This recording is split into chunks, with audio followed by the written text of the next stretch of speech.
Wow, what's up, everybody? Welcome to a very rare Saturday stream. Today is going to be a video game music battle against battle themes, against themselves. I will be here in my fancy pants. Why am I breathing so loud? I don't smoke cocaine. I don't snort cocaine. Got my handy dandy iPad. We are going to be listening to, looking at, and listening to, and judging. I already said that. We're going to be listening to. I already said that 3 times. We're going to be battling for 32 rounds. Video game music battle themes against each other. And I am very excited about this. So we're going to just dive right in. I'm going to try to spend about 2 to 3 minutes on each single track. We're going to be listening to them. The mods have let me know that the songs they've chosen are and can be fairly long. So I will be doing my best to not yap too much in between. As always, thanks for being here. This is a big stream day. This VOD will be a video later this week. Either Nathan or Chaz will be editing it. Hi, Chaz. Hi, Nathan in the future. And let's get it done. Hello on Twitter/X, hello on YouTube, and hello to my very loyal crew over on Twitch. Let's get started. And sleep well. All right, here we go. First up is Baldur's Gate 3, The Legacy of Baal versus Valkyria Chronicles Desperate Fight.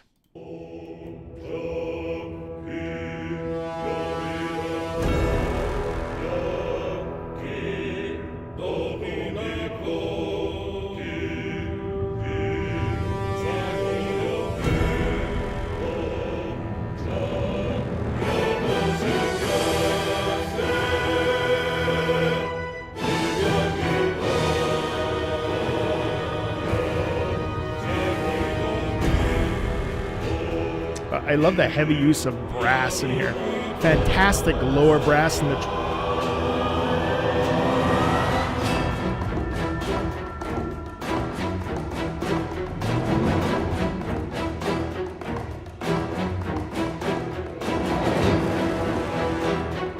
Shut dun dun dun dun dun dun. Love that sharp rhythm. Wow.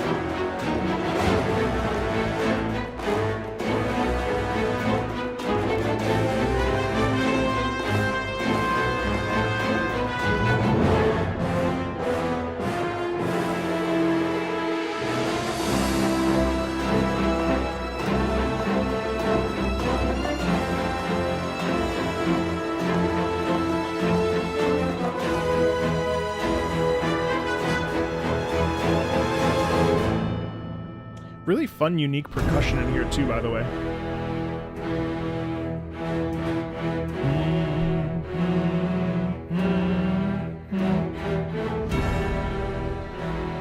Love the bells.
That's pretty cool. The mods just said that they literally had to go through 230 submissions. So big shout out to my wonderful and fantastic and supportive and lovely mod team. I appreciate you so much. That I did not know how many tracks you just listened to. So thank you for doing that and setting this up for me and reminding me that we needed to do one of these. My heart is yours, not parasocially. Some things I really liked about that track. Male chorus, super strong, especially lower register stuff. Really awesome emphasis of that. Strong low brass. That's not uncommon in video games, and especially not in battle music. But I have to say that the low brass here was so wonderfully pronounced. And I thought that especially with the tubas and the trombones, heavy emphasis on almost grinding it. Like the sound was pressed into it almost. It was really, really powerful. Fun and unique percussion in there. I don't actually know the names of all the percussion instruments, but it sounded like, like what you would think like the bongo sound. So I thought that was really nice to have in there. It didn't give me the feeling that a lot of the rest of Baldur's Gate 3 soundtrack gives me, which tends to be medieval soundscape or a very light. This was actually one of the more interesting tracks I've heard from that soundtrack. And then last, I felt like the chase was very much a cat and mouse sort of chase, which was quite cool. And I thought that was a really, really interesting. I got a little bit distracted there in the middle, got a little bit bored, but overall, I would say that's a really great battle theme and a phenomenal one. Oh, Tsuki, you're in here. Tsuki, I think I'm going to start playing Black Desert online because I saw the stuff I've been watching for gameplay for Crimson Dawn or whatever that same company, and I'm like, kind of want to try Black Desert. All right, let's listen to Valkyria Chronicles Desperate Fight.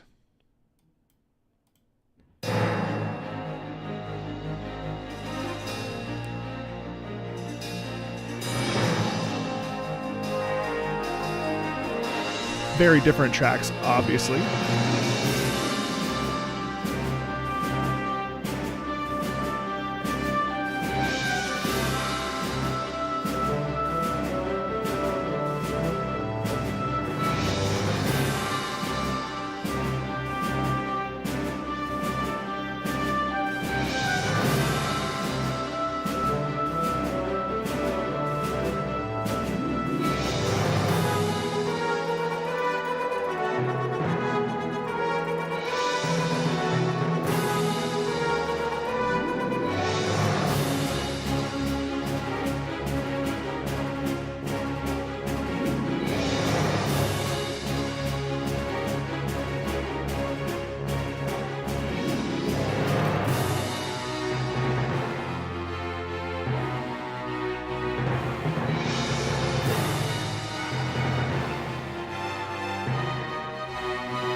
That's a nice little lick right there. Isn't that fun?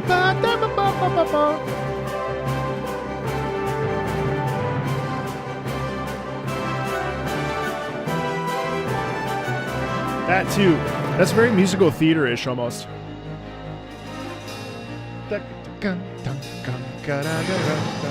I like this forward rhythm.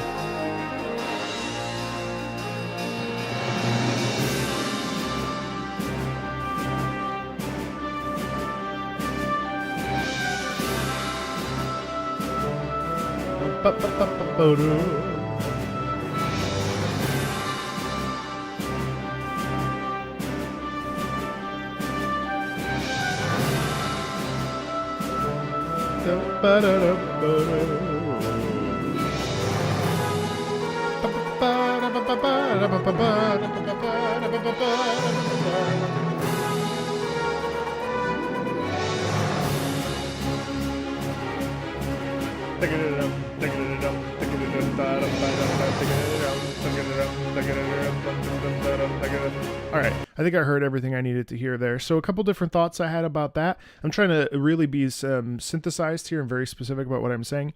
Not synthesized. I am a synthesizer. No, what I mean is I need to be, I'm trying to be very tight. Trumpet enthusiasm is really cool, especially in the beginning. Sharp rhythmically, but not in a desperate sense. This is actually the sort of emotional theme of this piece really is like luck is on our side. And that was something that came through quite a bit. And I think the melody is what drives that forward. Now, obviously it's a very rhythmic piece, but again, rhythm and melody go hand in hand. And when a composer, and this is the composer for Final Fantasy Tactics, which is really cool. And by the way, interestingly enough, there's a gacha game that came out not too long ago called something. What's it called? I can't remember. Oh man, I can't remember. But it's basically a gotcha Final Fantasy Tactics with an actual end game, and it is the same composer. It is the composer for Final Fantasy Tactics. Something Castella, Sword of Convallaria, which is pretty cool. But anyway, all that to say, I think that's really cool that these sort of tactics games are getting these really awesome composers. You know what I mean? So again, rhythmic and bounding energy, luck is on our side qualities, beautiful French horn here, mixed in with some really nice string sections. And obviously, it's MIDI. It's not like the actual French horn. But then the other thing that's really neat about this piece was the melodic entity that I heard at one point, and that's why I really felt like we got this, get going, you know what I mean? So it's cool. So now, of those two, which would I pick? Which of these is the best? And I'm kind of, it's hard because I'm a little bit neutral on both of them. My mind's telling me no, but my body is telling me yes. I'm gonna go with first listens are tough. I liked them both for different reasons, but I am a melody snob. But I also liked the low men here.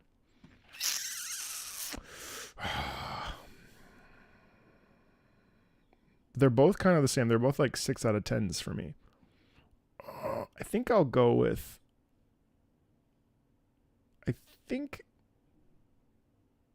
Oh, God. I think I'll go with...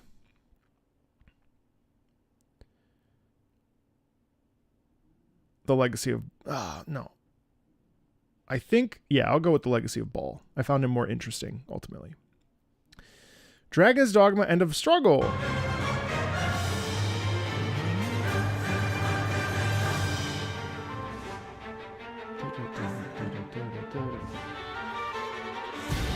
Thank you for those 5 gifted subs. I appreciate you.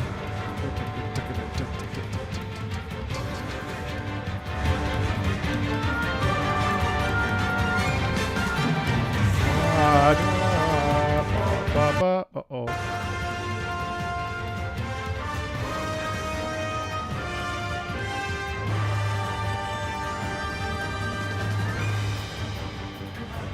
What do I do, mods?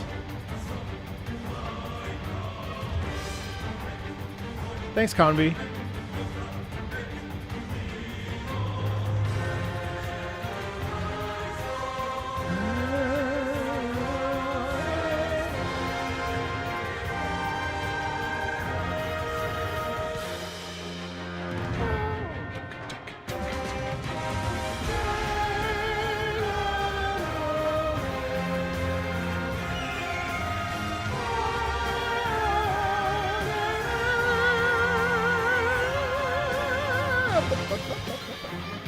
The electric guitar in this particular edition is phenomenal.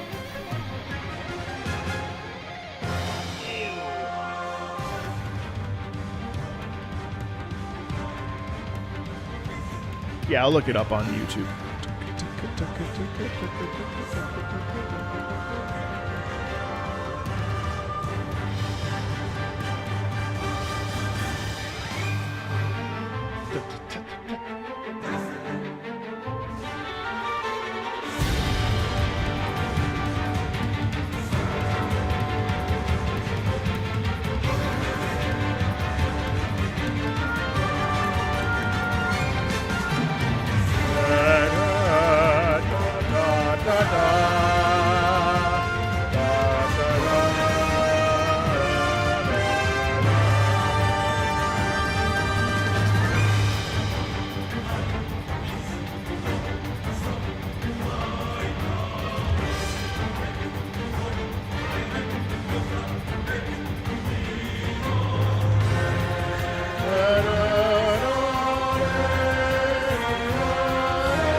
it's an easy choice.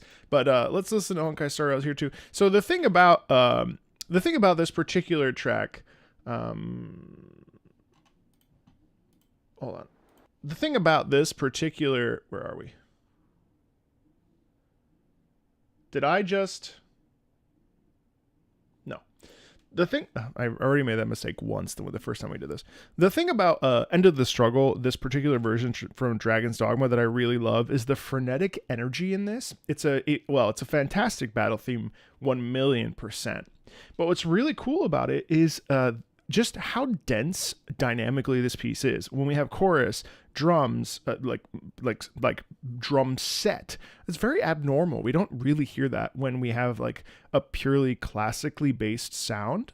Now, obviously, this borrows quite a bit for Carmina Burana, and if you don't know Carmina Burana, you should know Carmina Burana because pretty much any battle theme from any game is basically based off of Carmina Burana. How many times can it say Carmina Burana? So, all told, it's a great piece. It's frenetic. It's fun. There's a lot of different push and pull. There's also a lot of interesting borrowed moments. There's trading off with different instruments. There's that lovely, lovely trumpet melody section before it's taken away by, I forget what strings what instruments come after. There's also a really beautiful little woodwind interlude that's really beautiful. The electric guitar is, of course, amazing. I think that's like a genre blend that's really cool. So to me, that's like peak battle themes. It will be very hard to beat this one in my mind. But let's listen to Symphony Number 8, 1,000 Suns from Honkai Star Rail. I've never heard this before.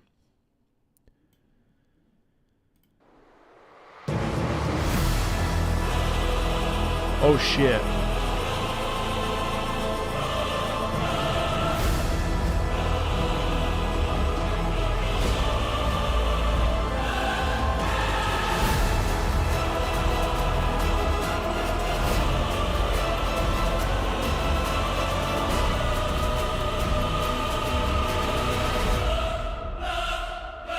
Holy shit.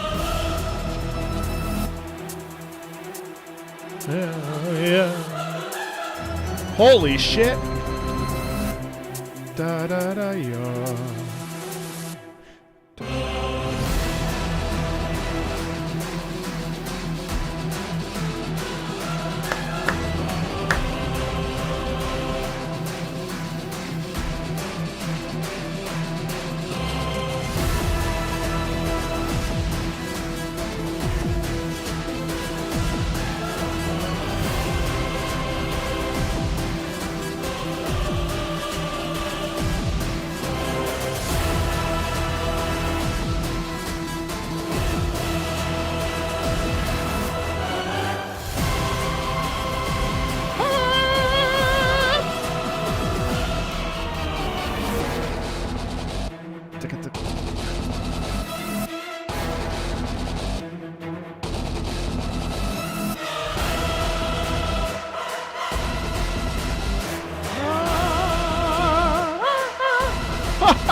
Oof. Not a fan of that ending. Well, so okay. This really appeals to me for multiple different reasons. First of all, the chorus is phenomenally well done. There's a lot of doubling in here, which really adds to the grandiosity of it. Of course, we have the organ, which is the main focal point of this piece, the main support system, accompaniment-wise. I would have liked the piece to have been a little bit more developed, like the Dragon's Dogma theme. I think this piece is much more of a vibe. Also, what's really interesting about this 1,000 Suns piece is that it's very, very, very heavy, and there is almost this oppressive quality that comes through with it. I love the synth electronica elements with it. I found that those were really, really, really special, mixing that kind. See, this is the kind of electronic music that I like. If it's going to rely on classical musical elements, I like it when it assists those rather than like tears them apart. So this to me was wonderful. I mean, I think Dragon's Dogma is a phenomenal. This End of the Struggle is a full package piece that is really, really, really good. 1,000 Suns, at least this version that I have, whether or not it is like an entire phase with multiple different, this is the track I have and this is what I have to go off of. So I think of the two, structurally, End of the Struggle is a bit more finished, based on what I have here. But this was what was given. So it's tough because the sound quality in this is phenomenal and the sound quality in this is so special as well. So I think if I had to choose, this is really hard actually. Both of the last two options have been hard. I like both for different reasons.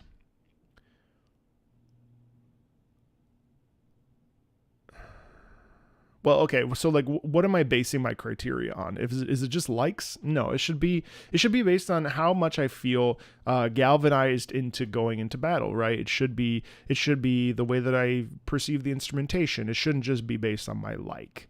So I think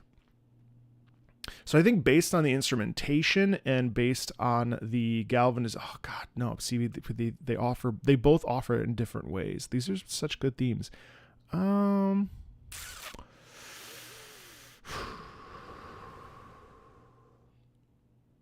I like both so much. Now I was shocked by 1,000 Suns.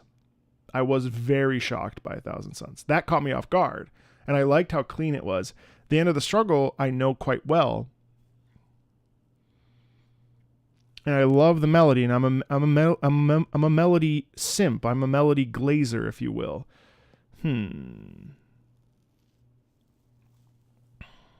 As the kids would say.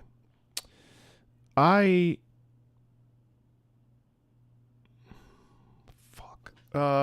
will say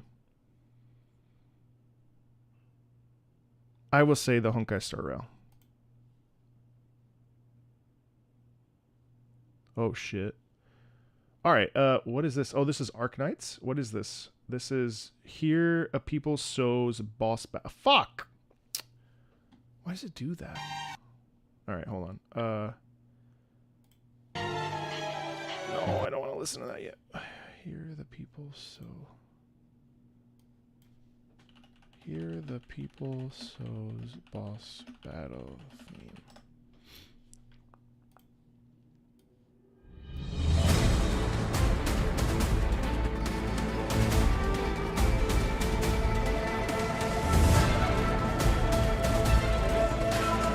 Sounds like there's some folk instruments in here.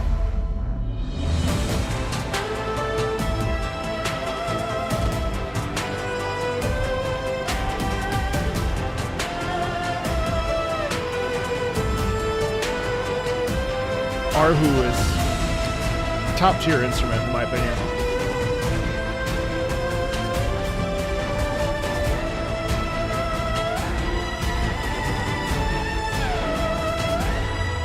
So melodic, especially in the upper register.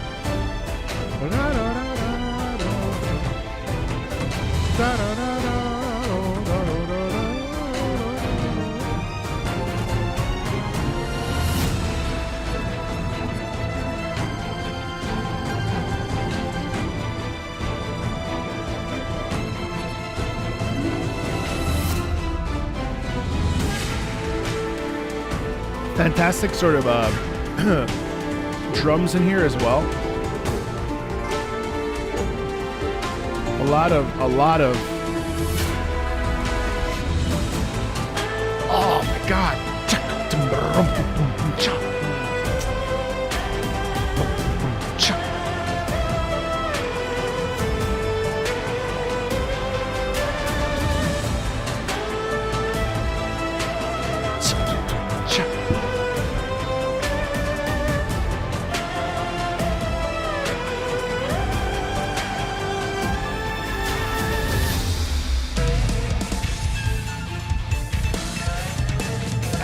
Again, drum set.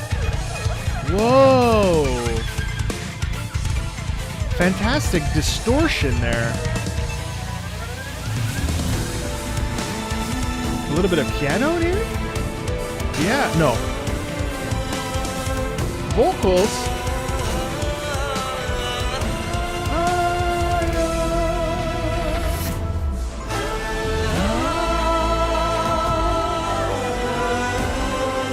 Fantastic double vocals. It's an Arhu and vocal duet here. It's so cool.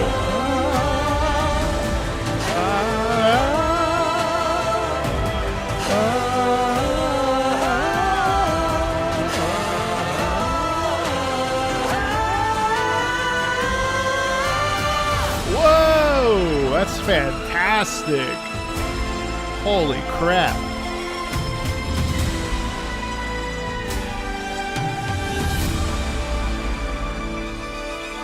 What a great piece. Holy crap. Now that's a wonderful mix of desperation and purpose and pursuit. I think that was really cool. That was a pretty nuanced, emotional piece. Also, the mix of the Arhu and the vocals at the end, terrific. And then as you notice, the vocals got louder in the mix. And so by the end, as we go up to the upper register, it is being doubled by the Arhu and some of the instruments underneath, but it's the vocals that are really cutting through.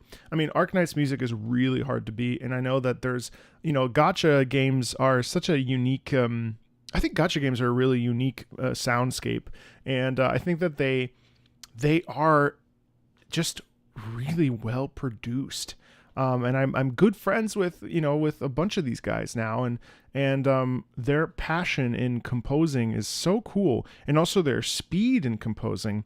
I did a really cool interview with Obadiah that I have to upload in Brown Beach, and him and I were talking, and he'll write a piece of music in a day. Like, I think he said like however many measures in a day, and it's like, wow, I can't believe that you're just like able to pump that kind of stuff out. Such intuition when it comes to music, and they get briefs, which I think also help them, which is really interesting. Like they get like a breakdown of what the sound should sound like. But yeah, that was mesmerizing. I loved that. That would go into my personal list. All right, and then of course Xenosaga, which is going to be hard to beat because Xenosaga has some gorgeous music.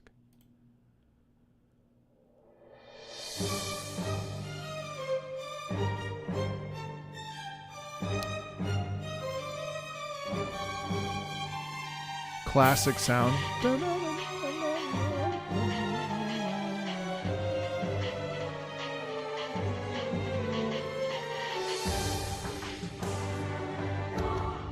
Da da da ya da sha da.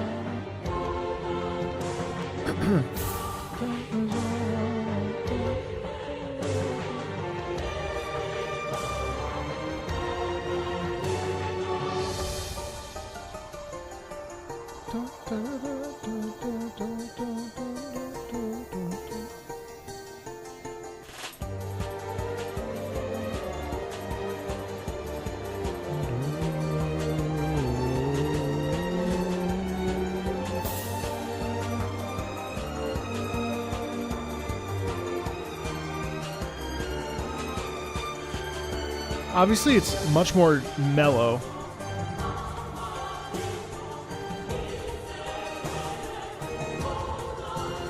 I love the true Latin.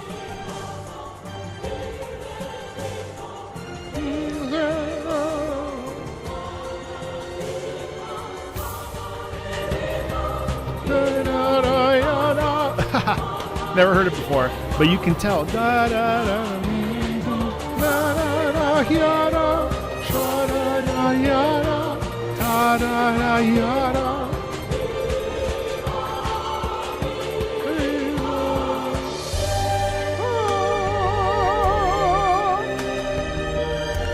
It's obviously a different vibe than the Arknights, but this is sumptuous.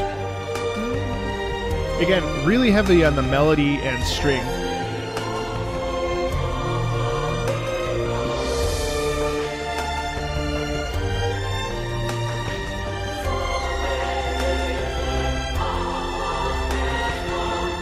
We're taking turns between the violins and the strings being the main melody focus, and then shifting between the chorus.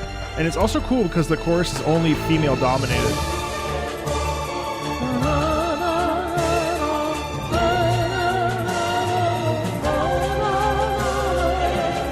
See, now the chorus is actually the thrust of it. Isn't that cool?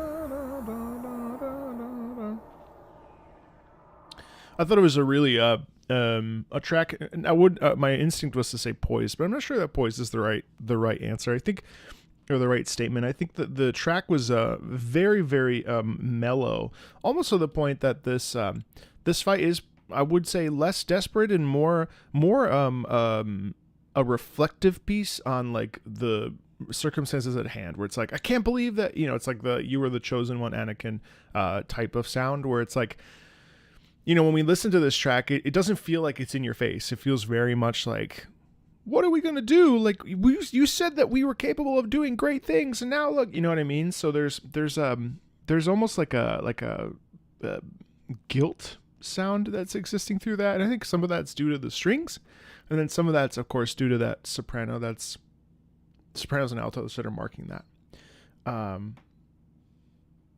I'll just scroll further down. Sorry. So, of the two, though, here A People Sows is by far more interesting to me.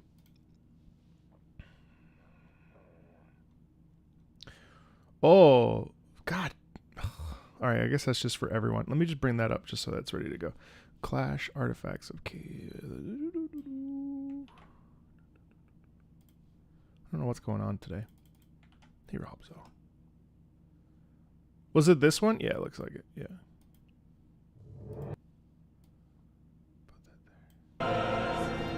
All right, so this is Aono Kiseki. This is Trails series. No, Trails. Legend of Heroes. I can't remember what it's called.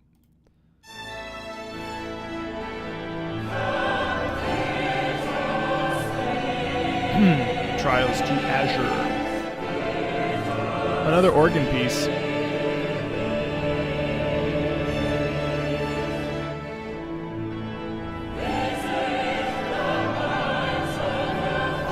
There's an interesting, super subtle dissonance in here. It's like a facing a very intense villain. Thanks, Pursuer.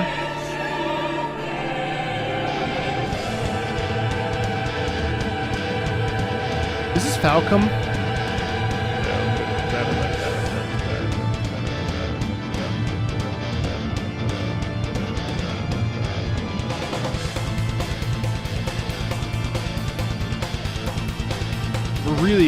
Really fun mix there with the organ mixed in with the traditional, the organ mixed in with the hard rock there.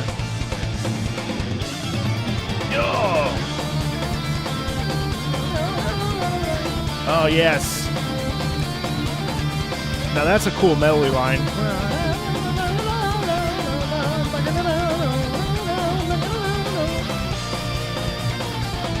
Oh!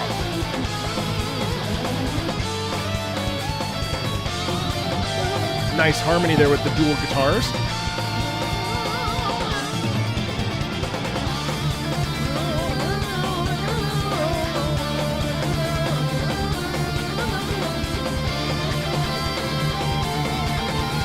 I love the constant propulsion underneath too.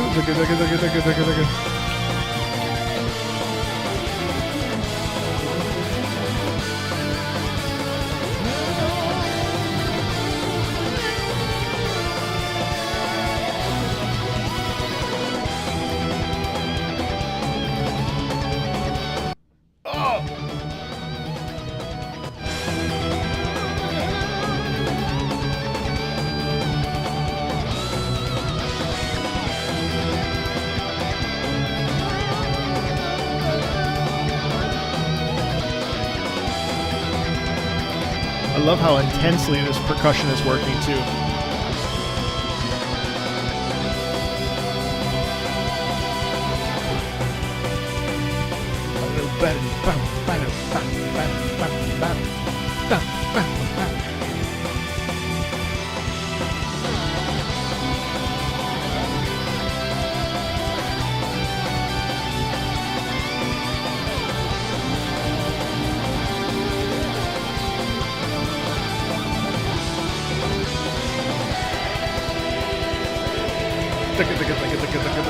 Double bass drum.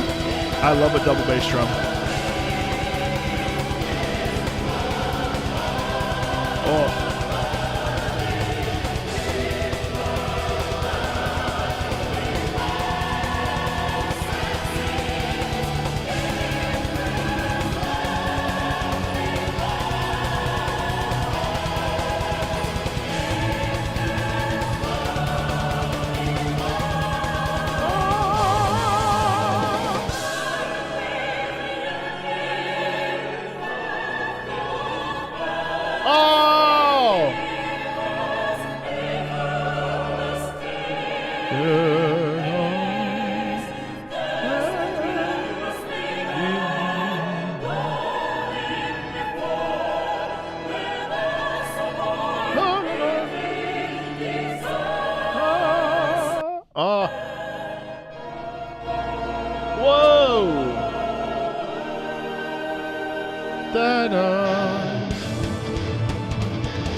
Is this a loop?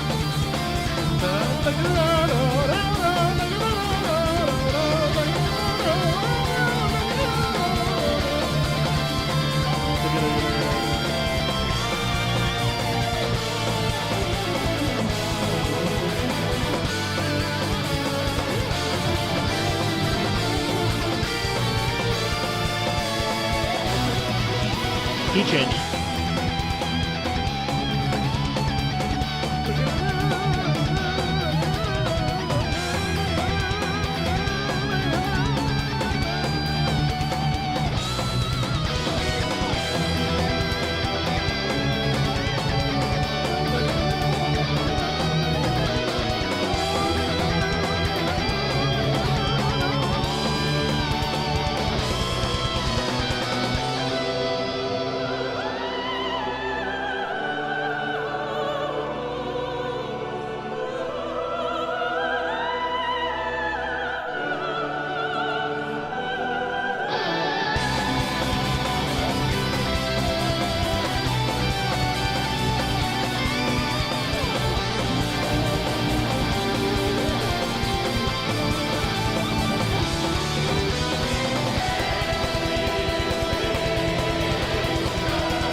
Whoa! Augmented chords. Oh, Clash. That's interesting.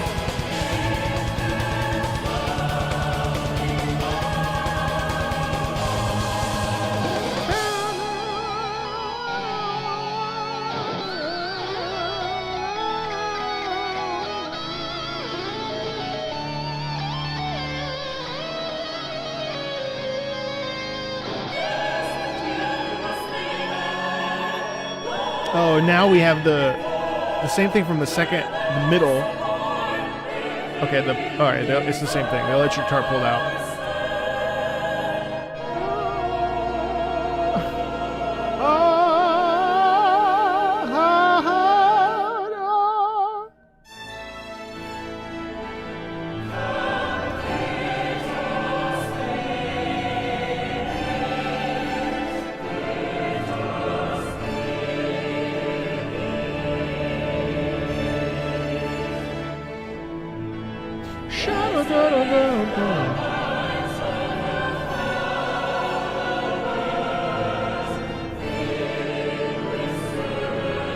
Descending into madness, descending into hell.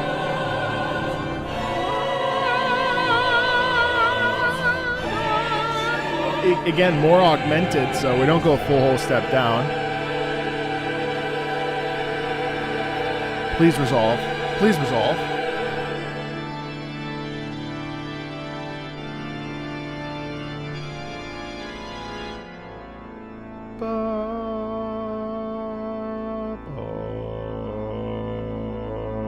Thank God it resolved. Man, that is a beast and a half. That is the type of song that I would play for somebody that's a non-gamer or someone who hasn't played video games in a very long time, because that smacked. I mean, there's like almost too much for me to say about that, so I'm not going to. I loved that track. I loved that track. I didn't even care that it looped. It was just so satisfying. That was great. I don't know how in the hell this is going to top that, but let's try. This is Clash Artifacts of Chaos Unstoppable.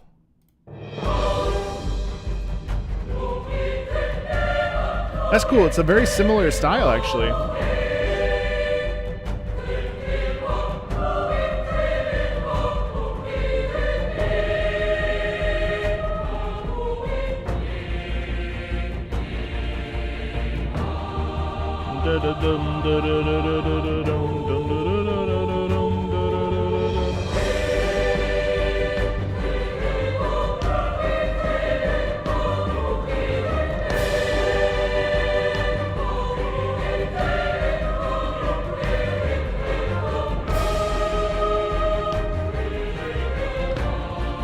Gorgeous string chords underneath, a lot of repetitive rhythmic motion there, and of course the chorus is really beautifully done here. Wow, they're not totally dissimilar actually. We're descending down. Again, same thing we had with the Azure Arbiter actually.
That's really cool rhythm right there. And then the horn proclamation.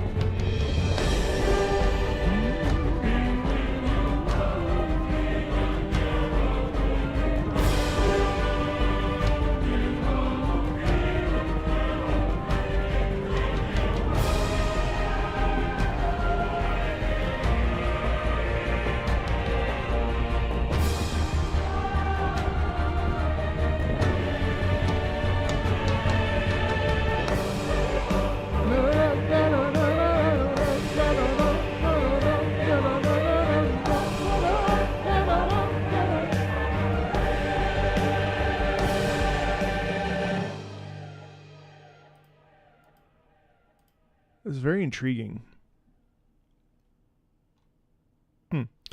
That's cool.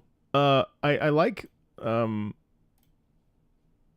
very much that they chose to use a real chorus first of all, and it's obviously that's like a labor of love.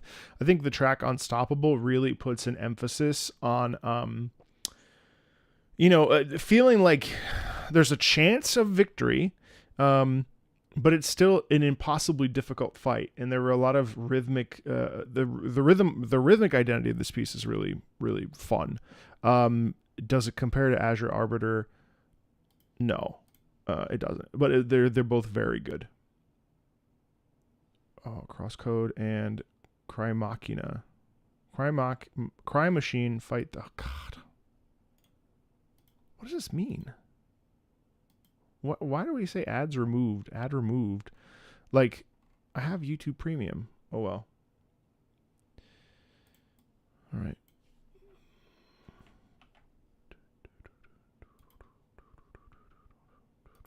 Oh, well, if that's what we have to do the entire time, that's what we have to do.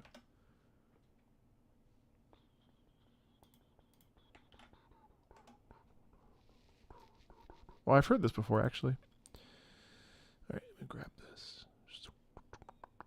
All right, so let's listen. Oh, both? Oh, my God, this fucking site.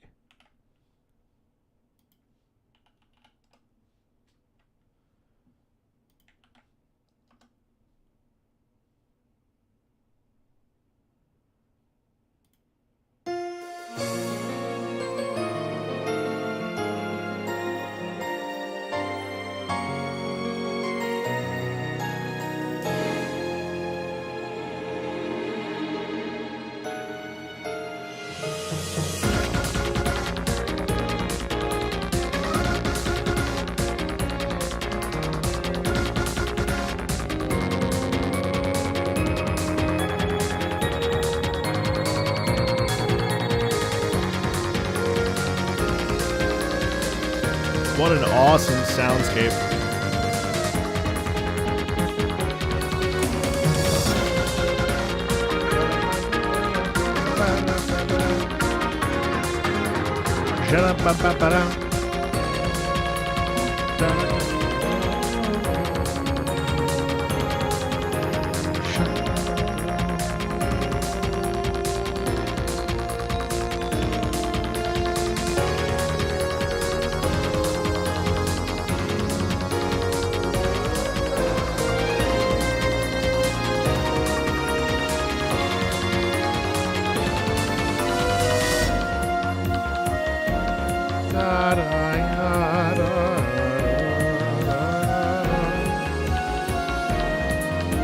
It's beautiful how it's melodic and rhythmic at the same time, you know?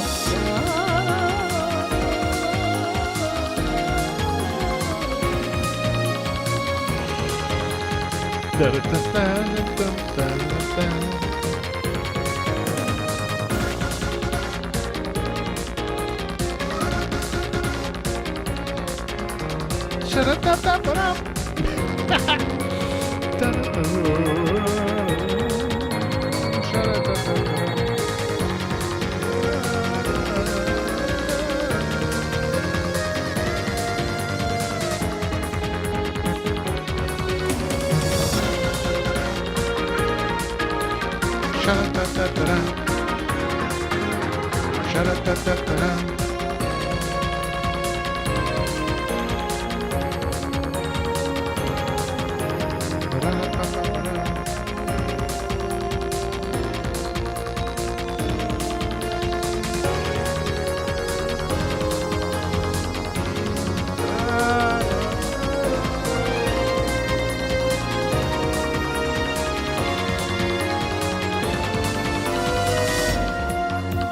Oh, nice pullback there.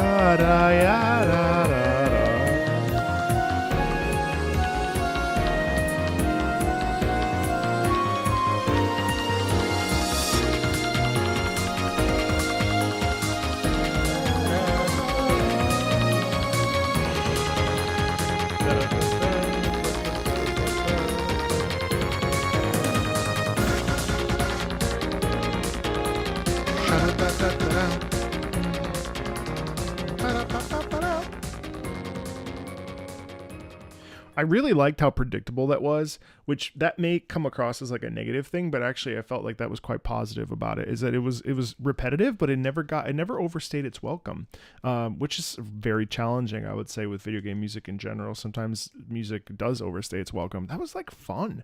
I loved the energy of it, of course. I loved the synth elements. It had both both the that nostalgic sound quality from the the SNES time period, but then also clearly had some modern approaches to its compositional language.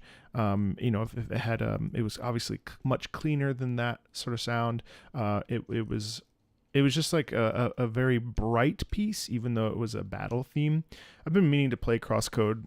It's just, I don't know that I'll like it because I'm not the big puzzle person. But all right, let's listen to Cry Machina. I just heard this the other day actually on the Patreon live stream, but this is Fight Third Deus, I think. I heard this.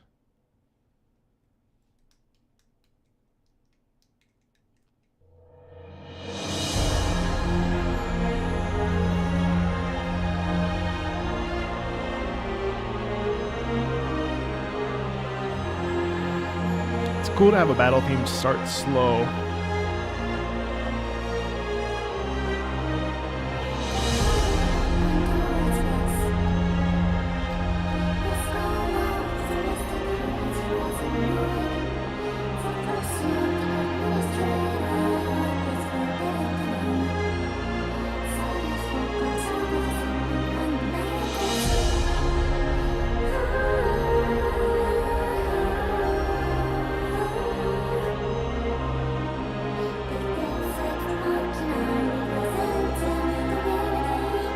Pretty bold to choose a slower piece to represent a battle.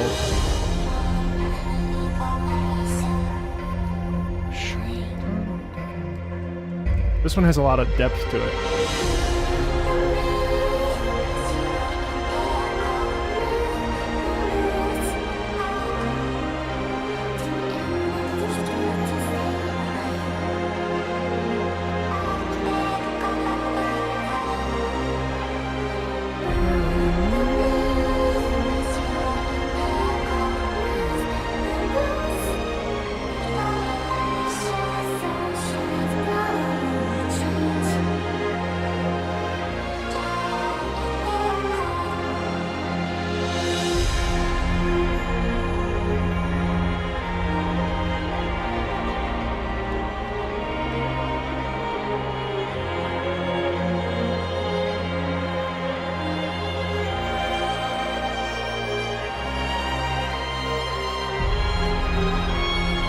Gorgeous cascading violin.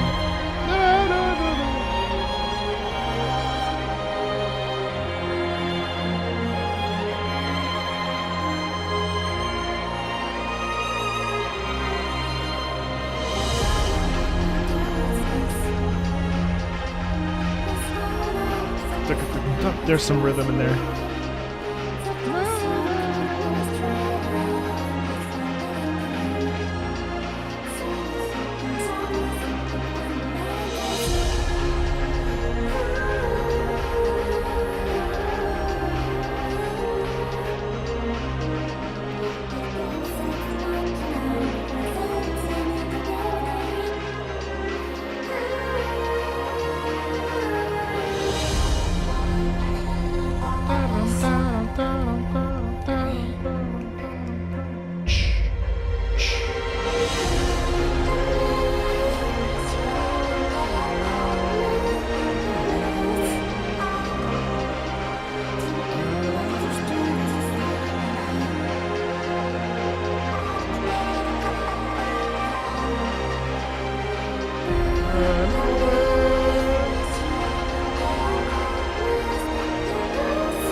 Yada da da da.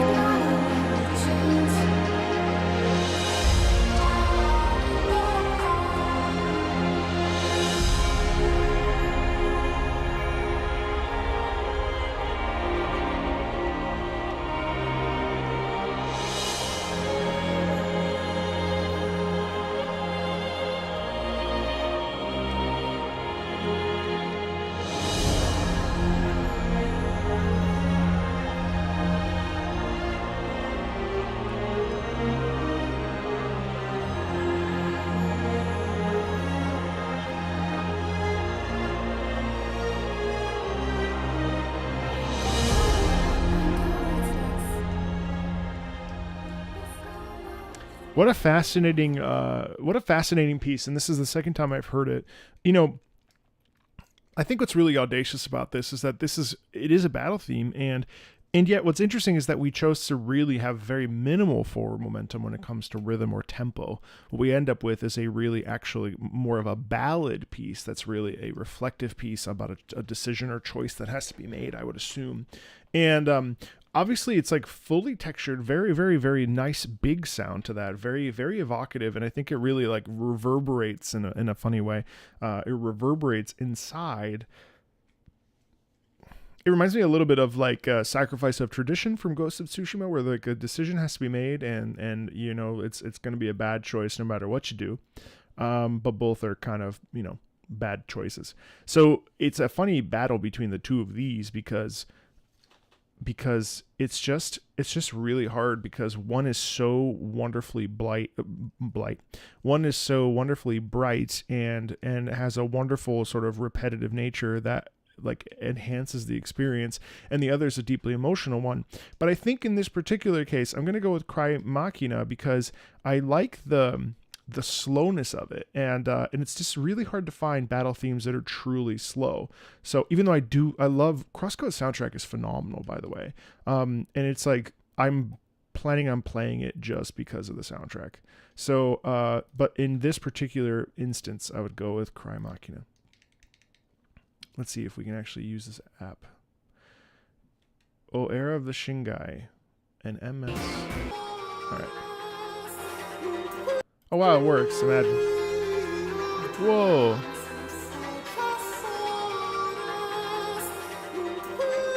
That's a countertenor.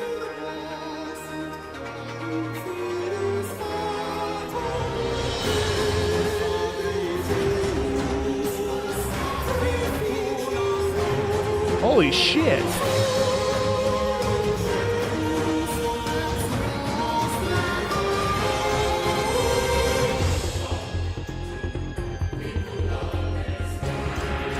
Wow.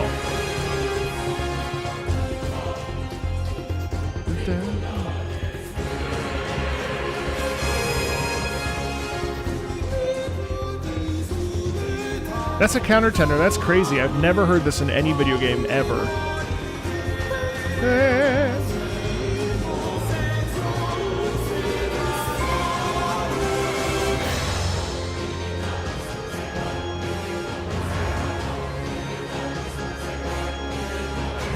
Fantastic brass back there. Is this Goshina?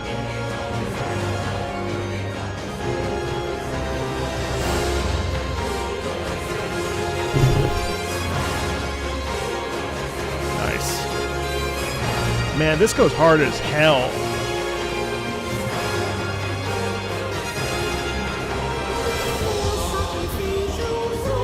Latin too.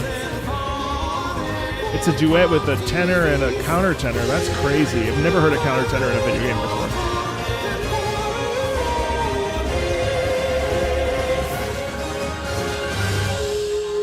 Wow, nice pullback.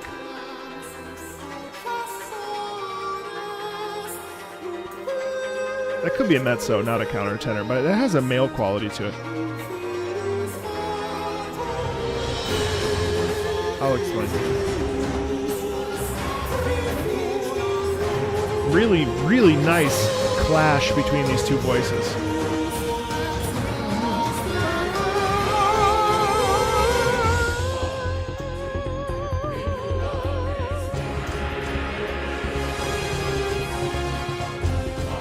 Love the electronic. It gives me like Metal Gear Solid vibes.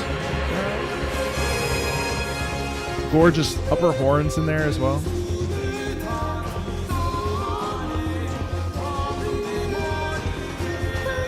Wonderful voice leading between the two voices.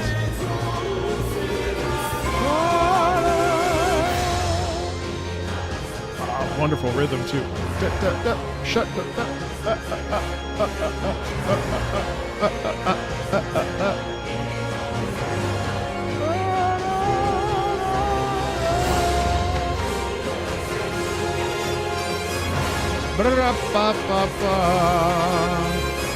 Nice back and forth with the trumpets too.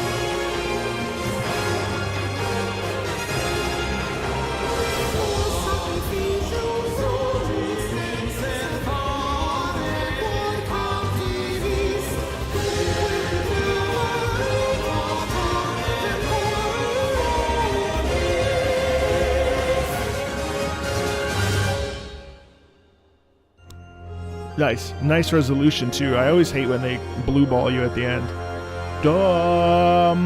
That's the dominant of the chord of the man. Makes me want to play Code Vein. Now I don't want to play Code Vein, but that track and Memories of the Lost that I've heard make me want to play Code Vein. That's very interesting. So countertenor, just so those of you that don't know, is a man who sings in the upper register in a falsetto, and usually would be for Handel music and stuff. So it's the range of a mezzo soprano, but it's a male singer. Usually it's a baritone that has like a falsetto extension that they can switch into and sing like this. Oh, but it's bright, it's full. It's actually interesting because a lot of tenors, which is the highest male voice type, don't actually have the falsetto extension.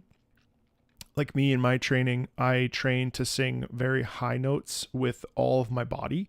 So flipping into the head voice and going like this, that is really hard for me because going into voice like this, that's my throat, and this is my head. I don't think you may not have been here for the head voice discussion, but just for the sake of discussion. So Glenn Close sang the national anthem, and she had to switch in the head voice. And this is the difference between head voice and chest voice. Ladies and gentlemen, please rise and remove your hats. This is all chest voice. Stripes and bright stars through the Thanks, perilous fight, or the ramparts. She's starting to reach the top of the range here So as we get higher. Streaming, and the rockets red glare. What's happening there? She's reaching the top of her range. We can't actually sing that way because we need to switch into head voice. So there's a thing that happens with vocal singing where, vocal singing, all singing is vocal. Your voice when you're singing is like a hourglass. The lower register is like the booty. It's nice and thick. THICC. As we come up into the middle register, it becomes tight. It does that thing that an hourglass does. It gets really tight. And this is the passaggio. And the passaggio in Italian means the passage. This is where we gotta really be consistent, and we have to switch into head voice because the upper register opens up back up. But the problem is that there's a moment when you're gonna hit. And if you don't switch, which is what happens right here, that's when you start to hit what we would call, as it's not an official title, but we would hit the wall.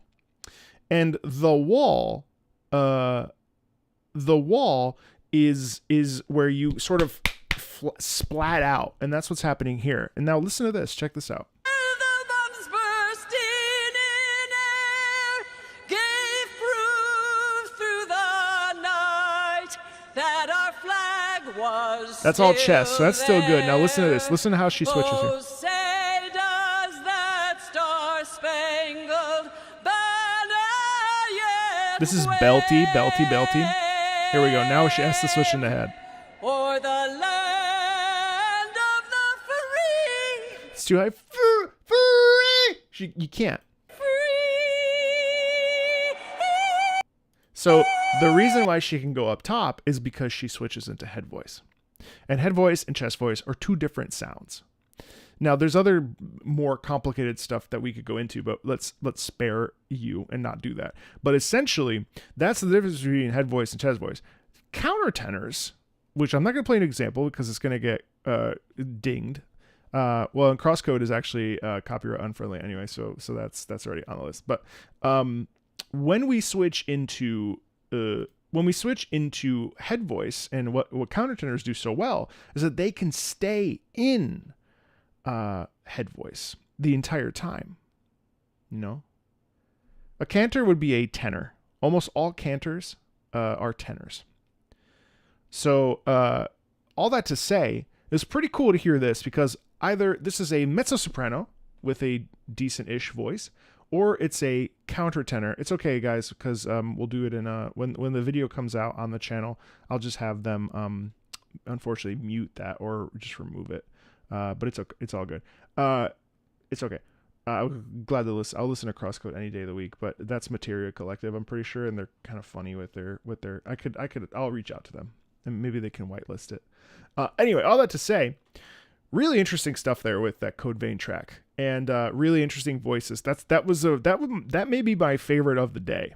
All right, let's check out The Gift of Life, Aeon's Devil Gundam Battle from MS Saga Gundam True Odyssey.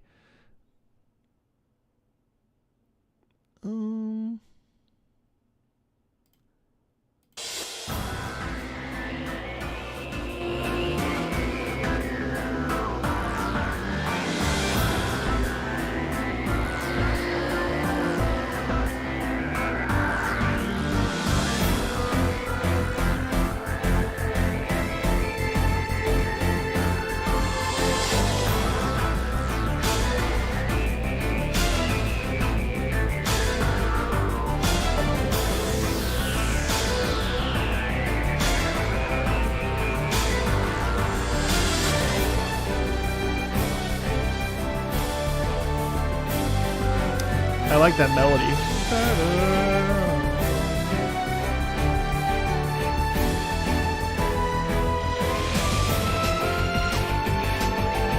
That's fun.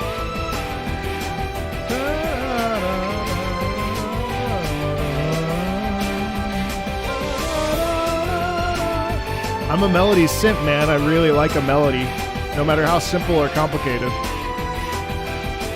Something singable.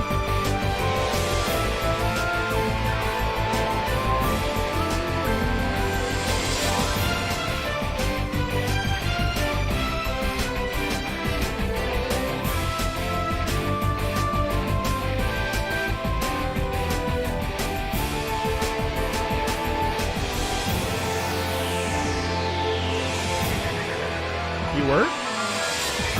Wow, nice piano all the way up the top.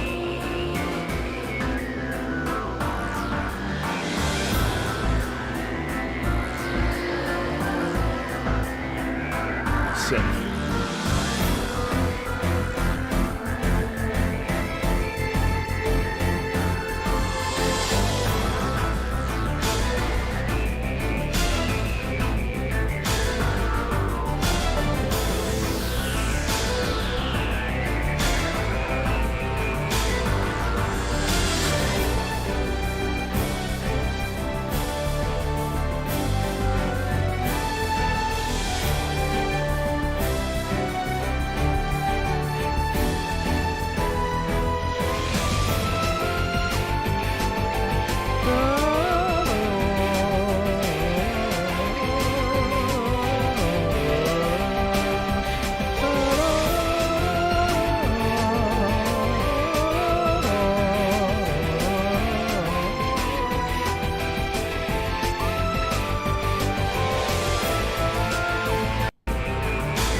Yeah, I'm not a fan of that. It feels very basic. Don't get me wrong, I do like the melody, and I do like the piano accompaniment mixed in with some of the horns. I also like a bit of the sci-fi elements of that as well.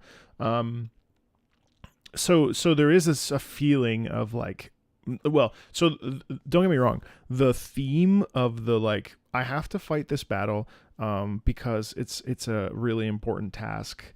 And so on and so forth. For context, your friend Aeon has been captured and forced to power not just a pilot, but power with her own life force the terror that is the Devil Gundam. Whoa, a nightmarish combination of biology and technology. Yes, I mean, it's like, I don't want to do this. It's against my will. Please help me. Please protect me. There's definitely that sound quality in there. But if we're talking purely like something that's really deep and interesting to me, Code Vein will be that all day of the week. You know what I mean? Oh.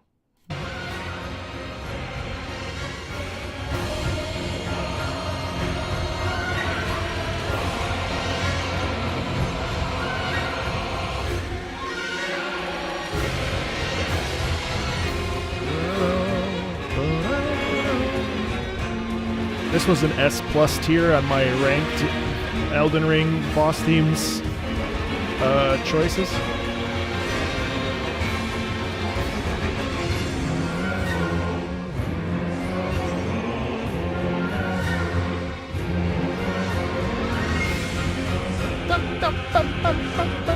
So many interesting things happening in this.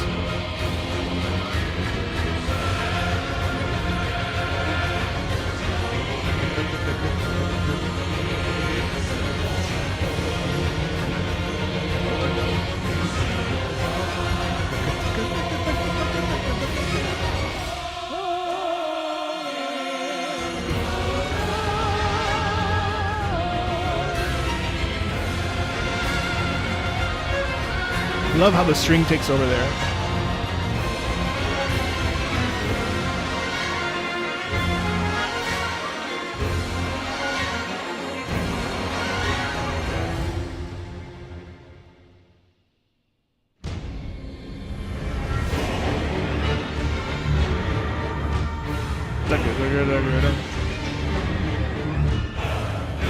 I love the chant in there.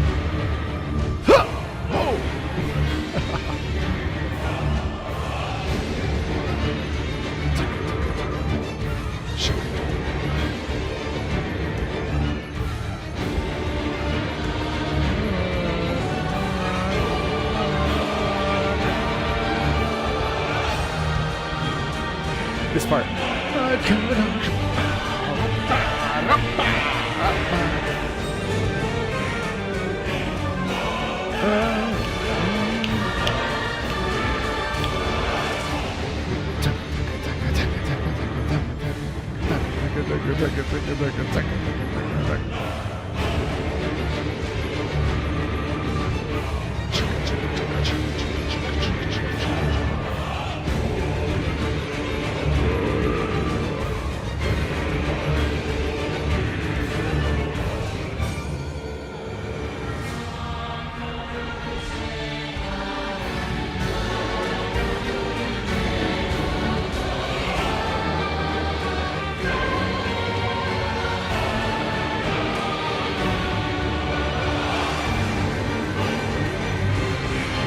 What an incredible piece.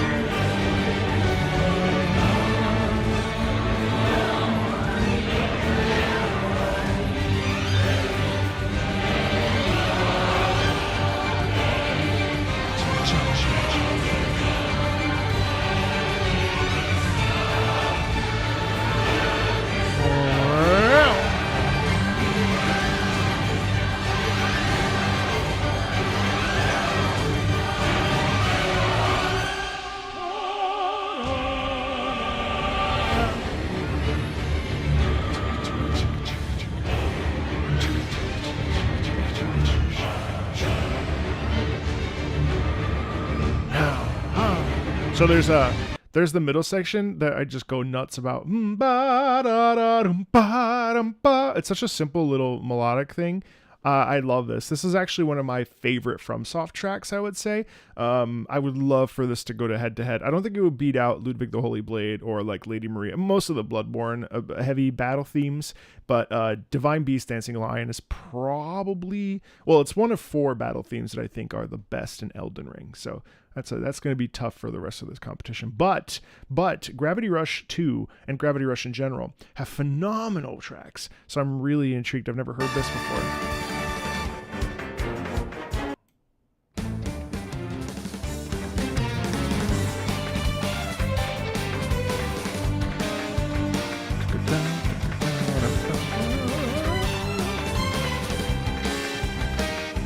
Love that heavy accenting.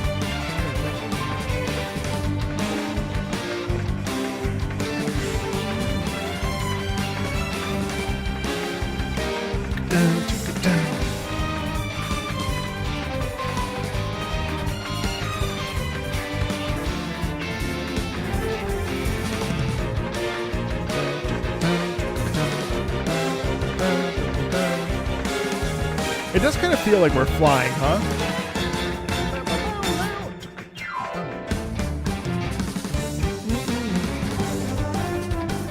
Wow, trade off with the horns?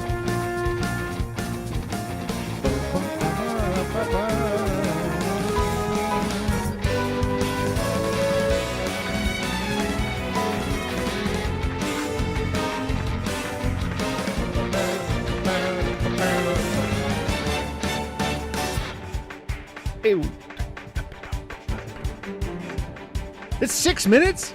Oh wow, okay. Well, how else is it going to develop?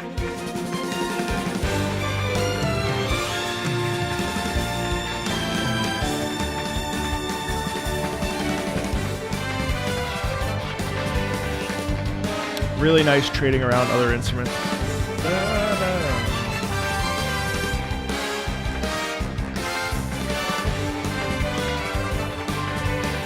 Cool bass in the background too, really sustaining us.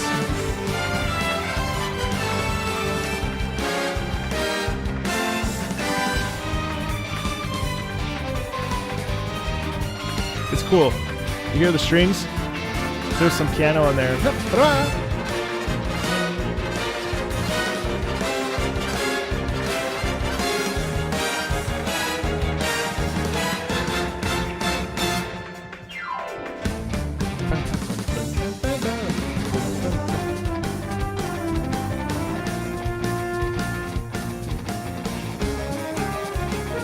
It's repeating rhythmically.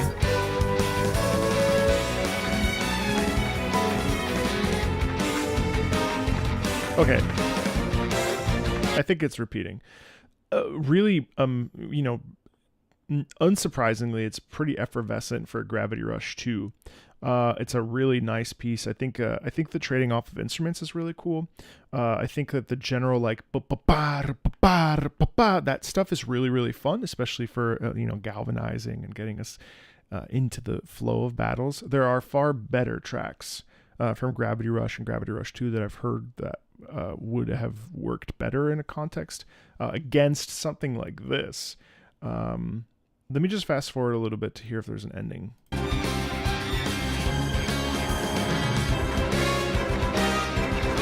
Oh, it's not a loop.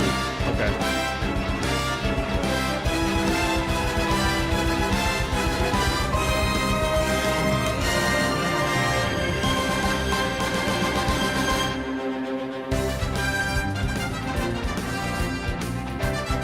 Oh, that's fun. Really wonderful accents there in the trumpets.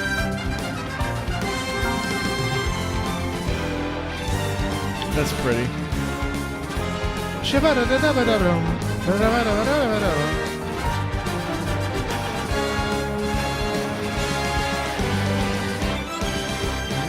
Wow, very flowing there with the again the rhythm there.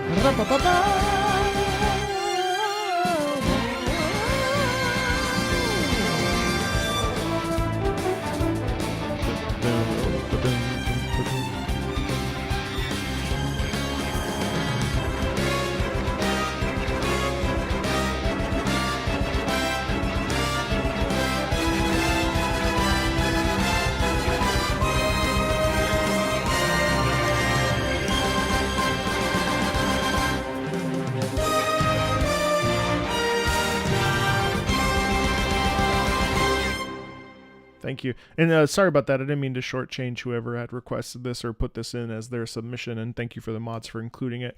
I think it's so bright, and I think it really highlights. Oh man, what's the name of the main character? I think it really highlights that personality. I think even though it's a battle theme, it's a really, really, really, really cat. It's really, really. That's right. Really, really fun theme, and I think it's beautiful and it's fun. But compared to Divine Beast Dancing Lion, it just doesn't really land the same way for my personal taste. But it's good. I think it's a little repetitive.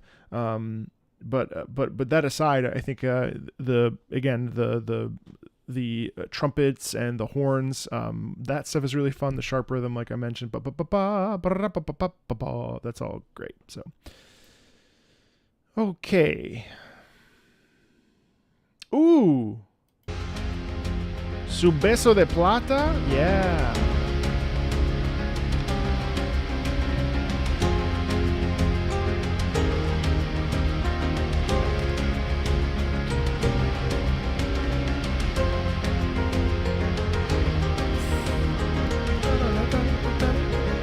Really love the dual guitar situation here. Carlos Viola is phenomenal.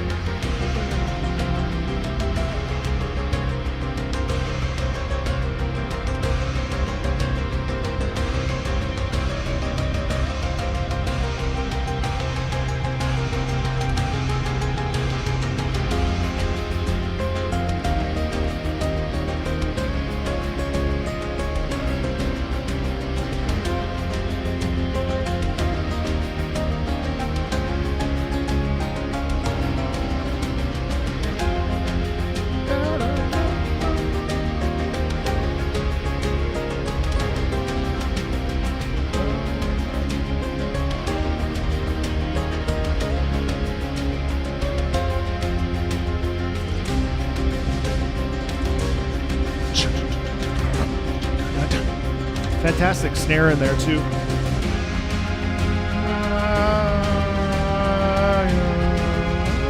Oh, it goes up. That's cool.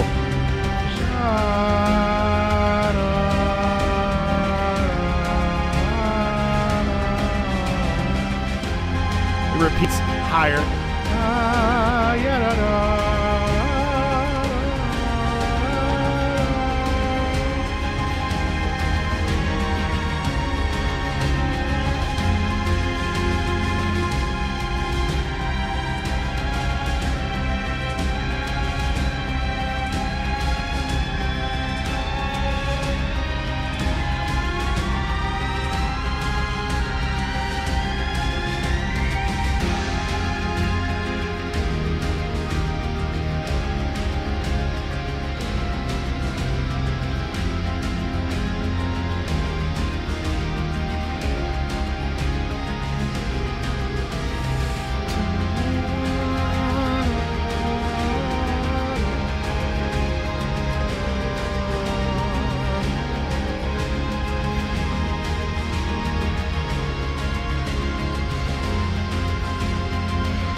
Man, repeating organ like that,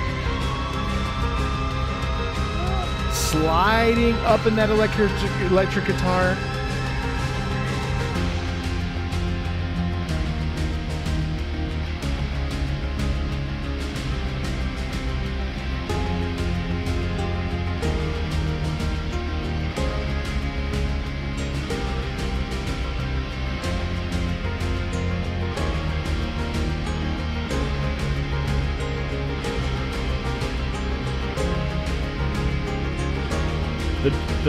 The guitar harmonies in here are just so terrific. The mixture of the two.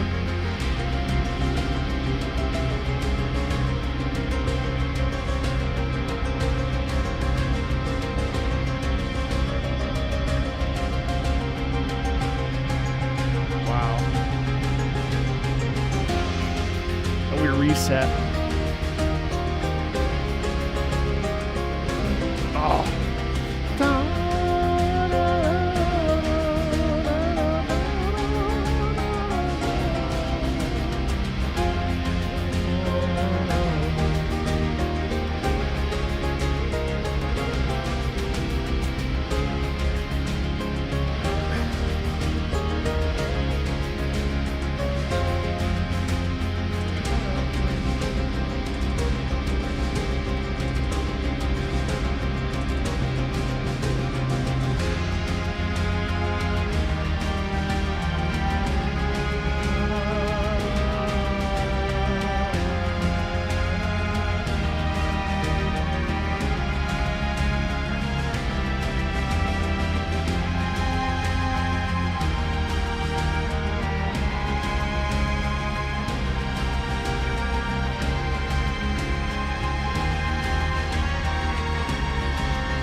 Wail is incredible.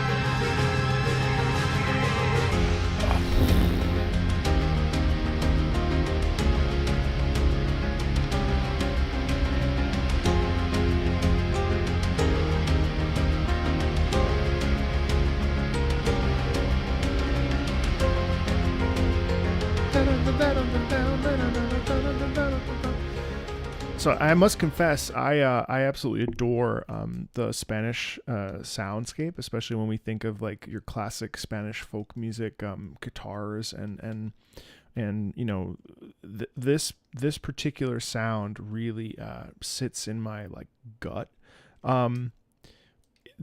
It's so visceral and it's so raw, and it's part of the reason why I actually didn't finish Blasphemous 2. I got about 10 hours in, I think. I can't remember exactly, but I sort of put it down. But I loved what I played, and I'm not really the biggest Metroidvania fan, so that's part of it too. But musically, this and Blasphemous 2 are really just profound. I mean, I actually almost cried playing this. It's gorgeous. It's gorgeous. And Carlos Viola is like so talented. Like I think this may have my favorite indie soundtrack. Oh god, it's just so good. All right, let's listen to Floating Island Fight. I think I've heard this before.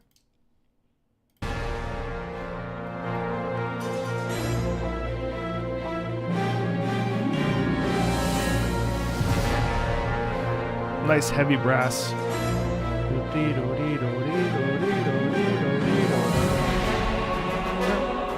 This is great too.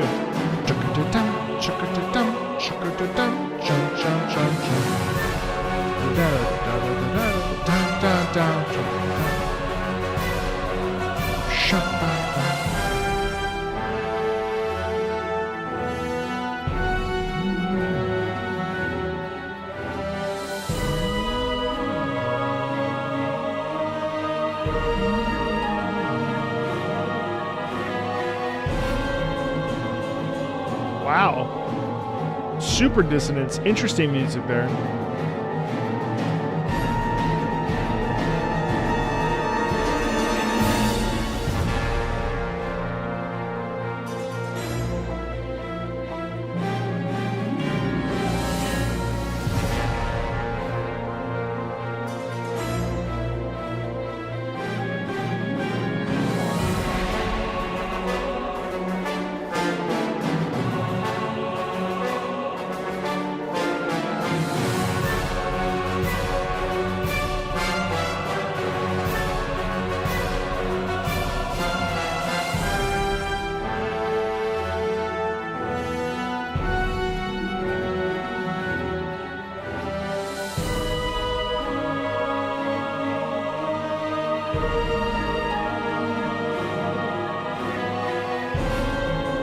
I love the dissonance in there. Boom, boom, boom, boom, boom, boom. Nice timpani use there.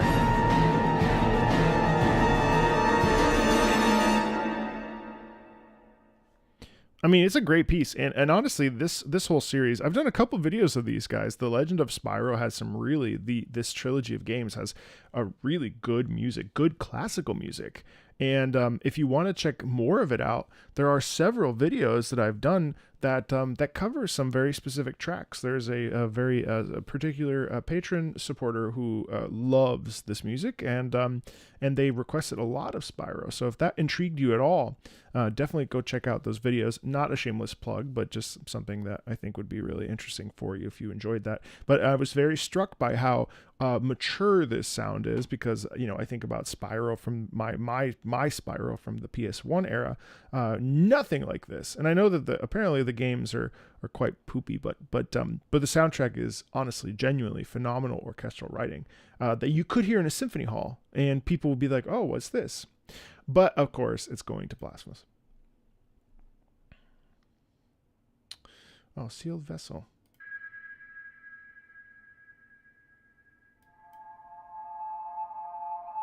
I love the build-up in this track.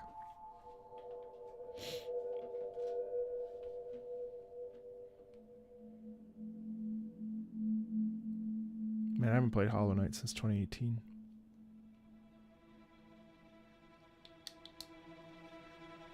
Wonderful tremolo building up to this big drop here.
Boom, ba, ba, ba,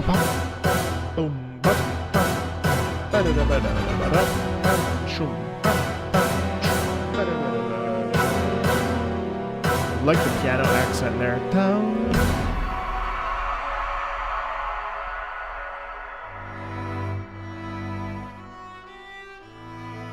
I literally don't even remember the context of this, even though I played it. I know you eventually opened the sealed vessel. I remember doing that.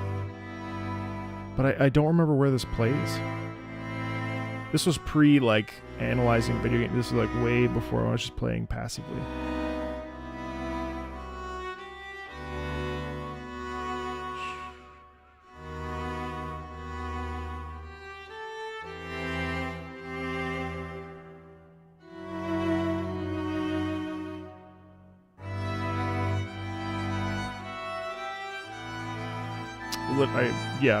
I know what you're describing, but I don't remember seeing it.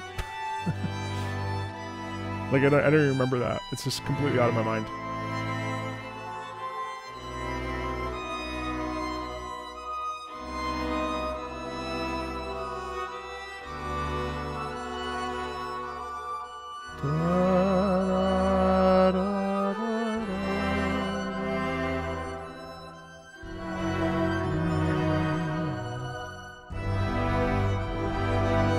I mean, gorgeous strings.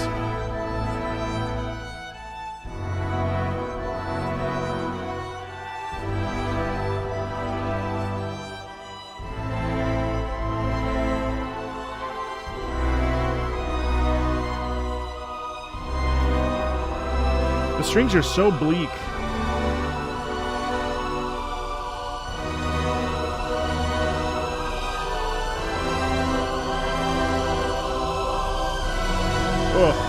Oh man, oh, just such a swell.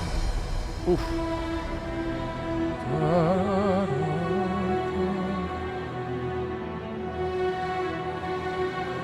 And it's nice because it's just repeating a melodic idea, right? And repeating melodic ideas is what makes them memorable. Besides the size, right?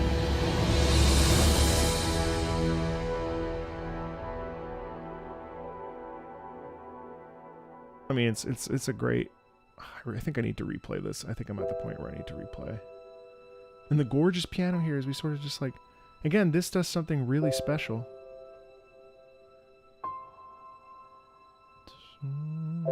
I have, yeah. I've listened to this before. Beautiful sustained high upper string notes. Just the piano. And the flute sort of showcasing a brand new day, a beginning of a new day, a new dawn maybe even. Beautiful little duet here with the piano and the... But we never lose sight of that sadness, you know.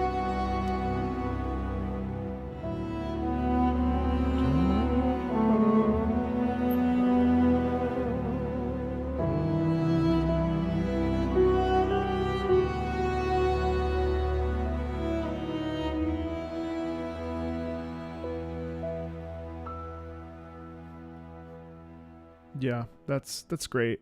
It's great.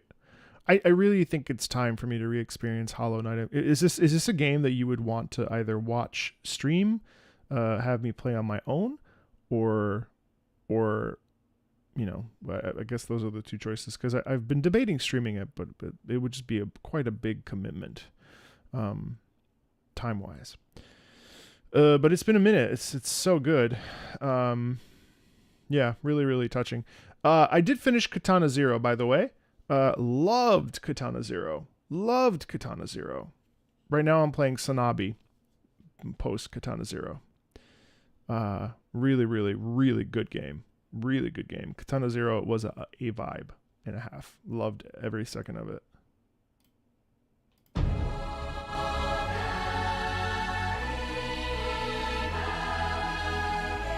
Children's Choir.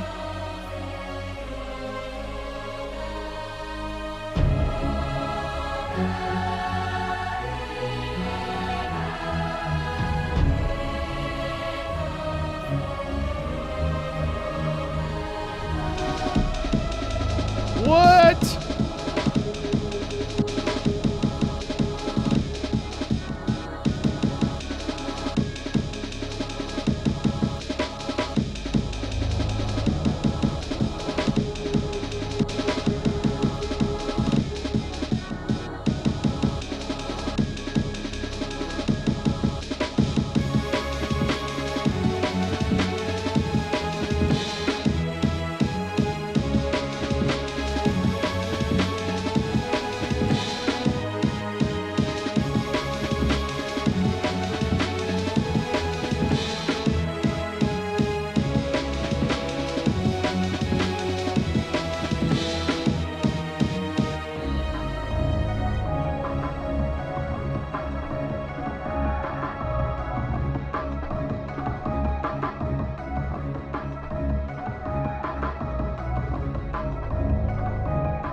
love the drums. I love the drums.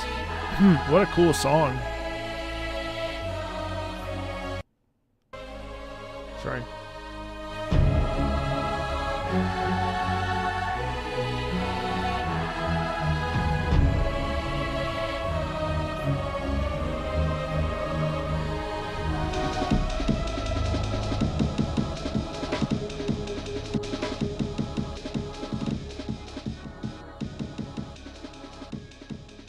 This is so hard. Like the breakcore, is that what this genre is called? Breakcore? But the classical choral sound, very, very pure children's chorus sound, no vibrato, very, very classical sort of Bachian movement, is terrific. Mixed with with just fantastic drums and a almost like a hip hop beat, kind of, sort of. So paired with Sealed Vessel, it's really tricky because Sealed Vessel is such a wonderfully emotional and violent, classically written piece. So this is actually genuinely probably the hardest one I've had to do, because both are interesting. Hollow Knight is a little bit more complex, but complexity shouldn't be a reason to justify one or the other over the other. God, that's hard.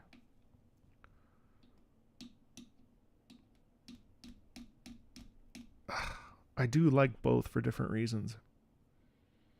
Oh my goodness. I find Lunacid a little bit more unique. Oh shit, Kings, cool. This is the Beatles.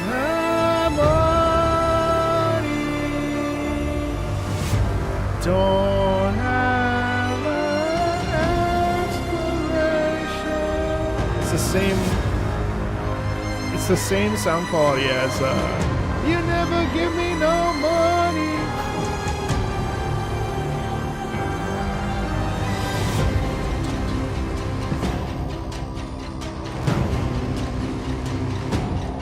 What a great moment in this game.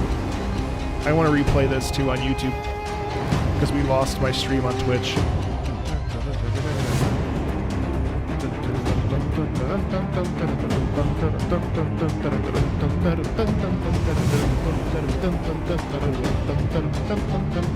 Talk about high stakes. And also it takes the Kobayashi sound and just makes it so much more it just modifies it slightly, and it has Jose's real voice in it too.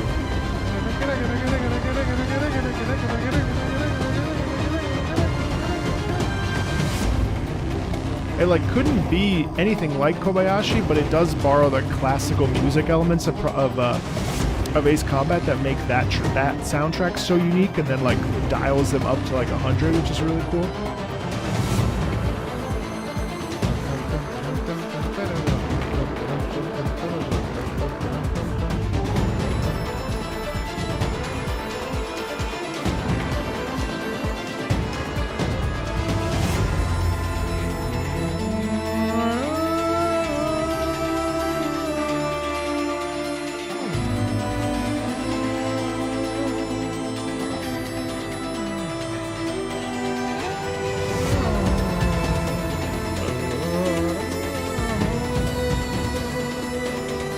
And it's gorgeous because you hear the sadness and the death in the strings, despite the breakneck speed.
Really nice harmony in there with the subtle, not a big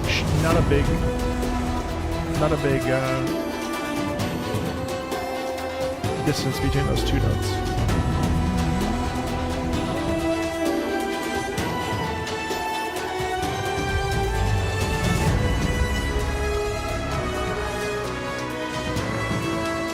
Now we're getting melody and doubling in the voices and in the horns, where before we've had it mostly in the strings.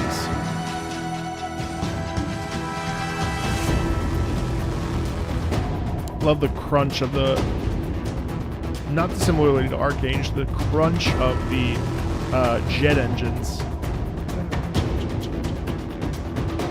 And a little bit of sci-fi synth in there. A little bit of tension in the notes here.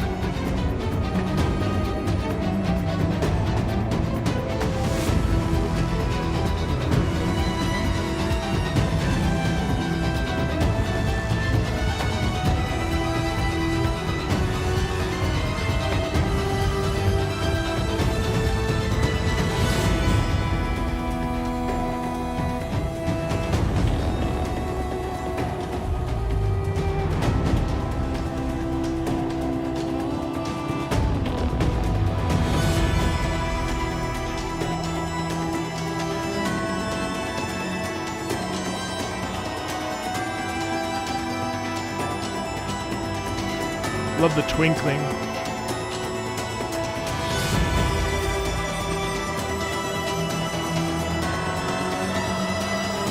Oh.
I swear it's the Beatles. All I think is the Beatles. It's the same interval.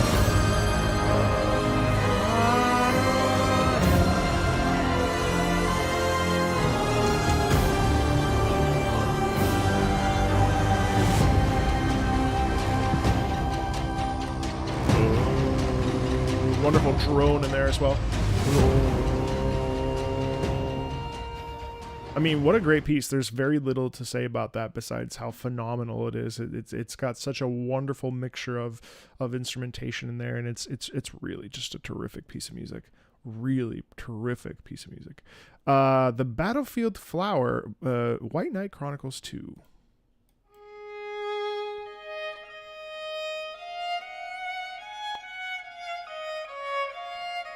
Oh wow, that's really pretty. Very Celtic. You're welcome.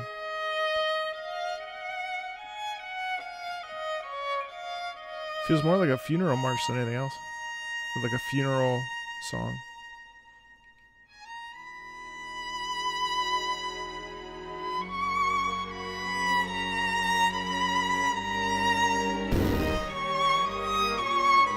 This is a boss theme, or a battle theme. That is magnificent.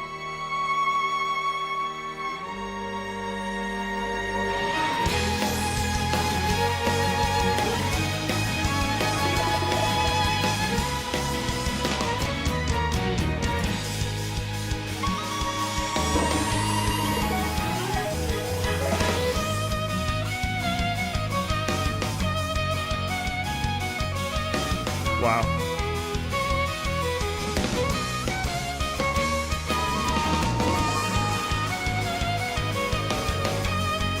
Where can you play this? What game? What system is this on?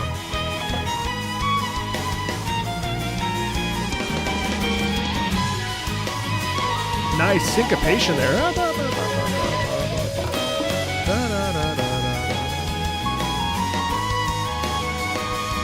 PS3.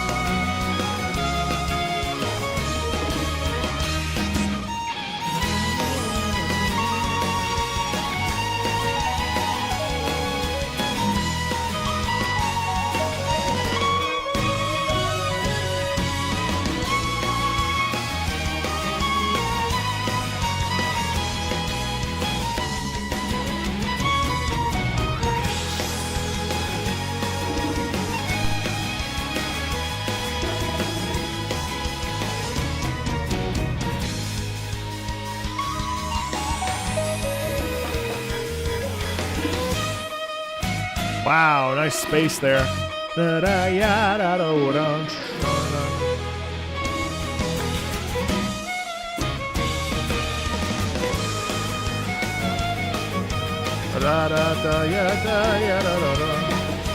Level 5?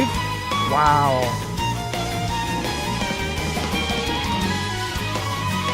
I love that.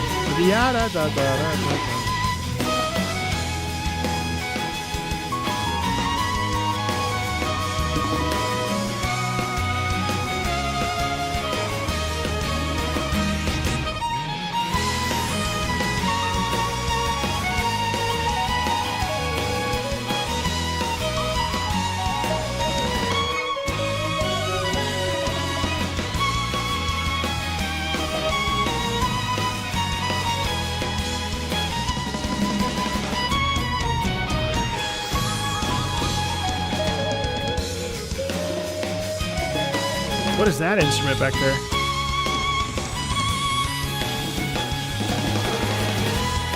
I love the percussion in here. Oh.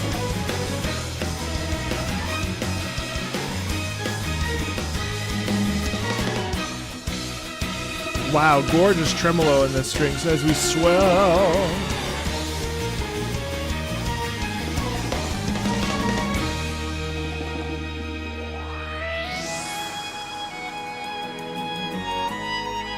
That's so beautiful.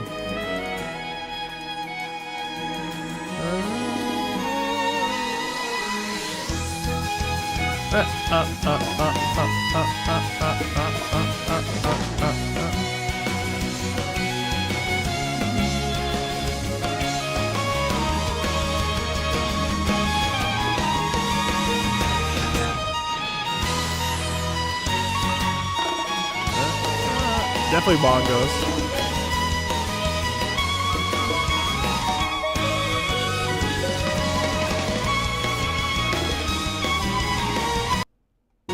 Sorry.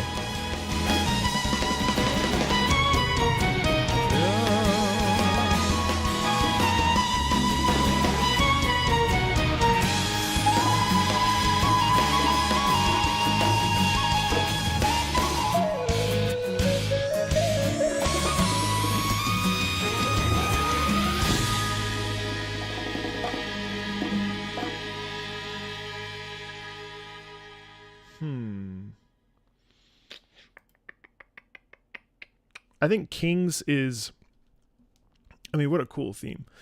I don't love when the drums, so I thought the beginning of it with the violins was super unique and the string quartet. And then as we dive into the like rhythm section, I kind of like, I got not turned off, but I was kind of like, okay, I've heard this before. But then as we proceeded, there was a bunch of like fun things like syncopated rhythm, the percussion in there being front and center for a second. Just like, yeah, Kings is great because Kings does a great job of putting you in the sense of desperation. It's like a stacked piece of music. Lots of interesting different rhythm and instrument combos. Oh, God.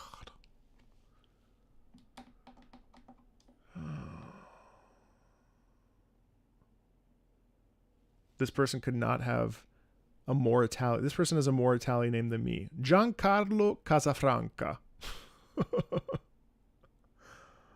Oh.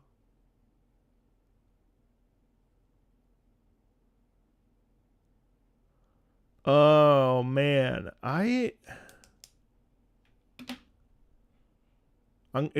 Kings is squeaking by. Ooh, Cuphead. Wow, funky.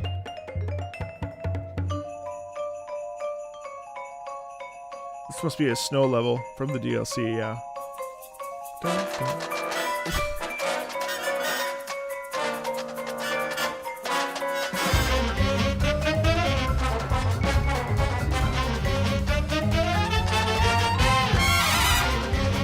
I actually love Cuphead.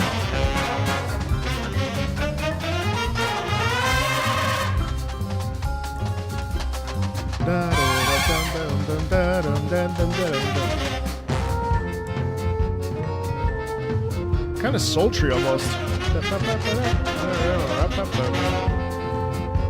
I love how rhythmic it is. A little bit of accordion in the background.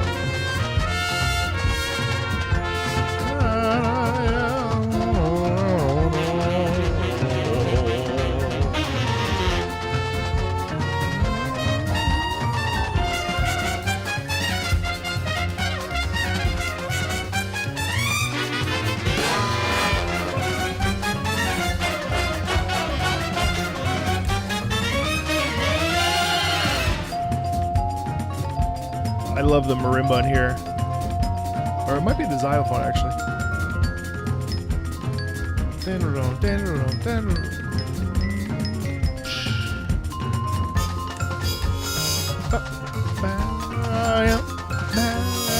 Nice crescendo there.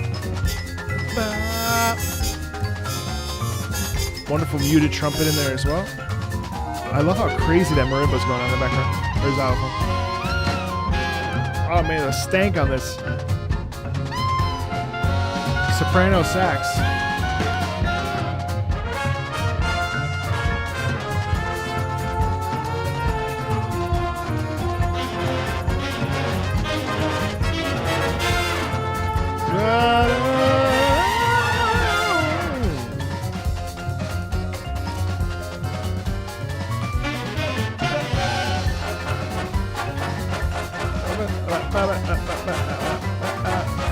It is chaos, isn't it?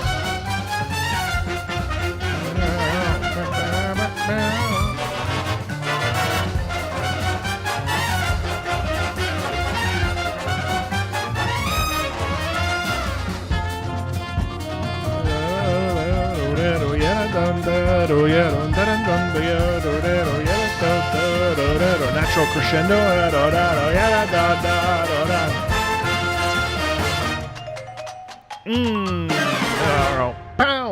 Nice. What a fun track. Oh, I love that. Oh, thanks, Meryl. You're welcome. I appreciate that. Thank you so much. All right, let's listen to this. What's up, Sabula?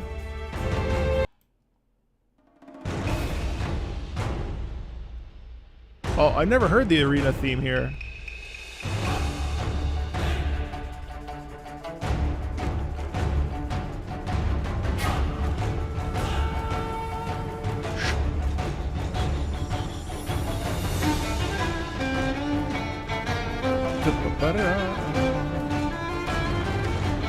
Oh no, I have heard this.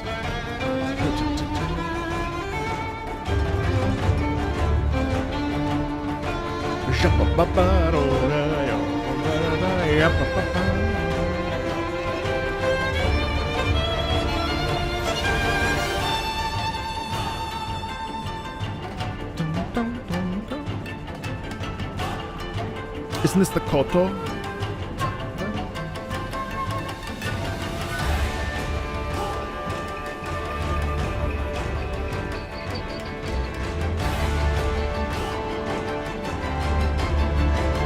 Strings come in with the horns. Yeah, I love this song. I've heard this a bunch actually.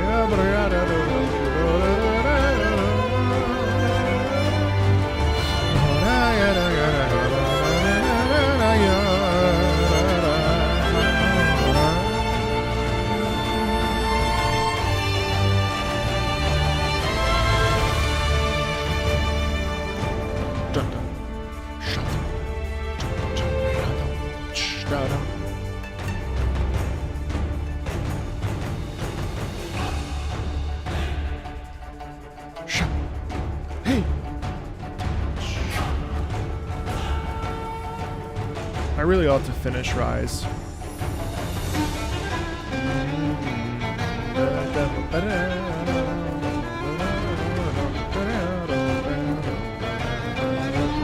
I just love this melody so much. The chanting, all the different Japanese instrumentation in here. It's a very special track. And this one in particular has a real bite to it. Real sense of like, you can do this. Focus.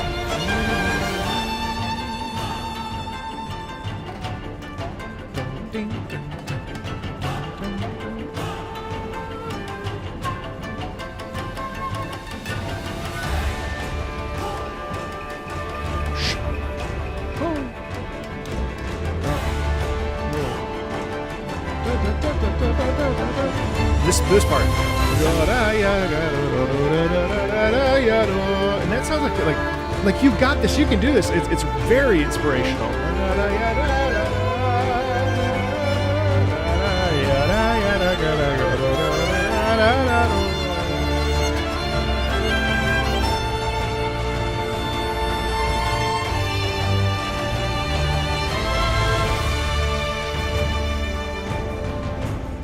That was not hard at all. That was a very easy decision. A risky bet and Suikoden 2. Interesting.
Hey, wait.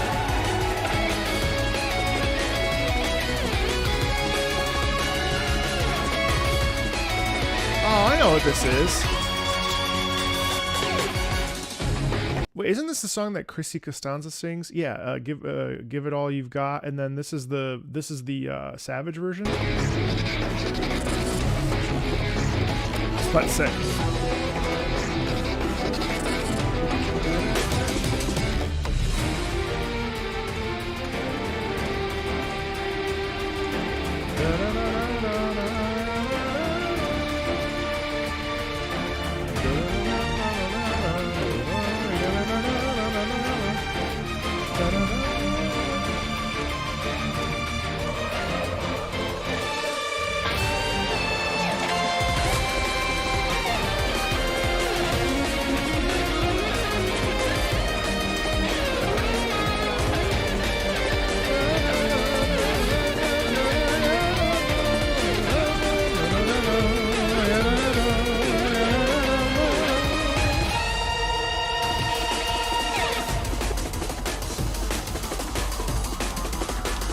Now this is breakcore.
I actually prefer the original. I don't dislike this piece. I like I guess breakcore, the fast rhythms of this section.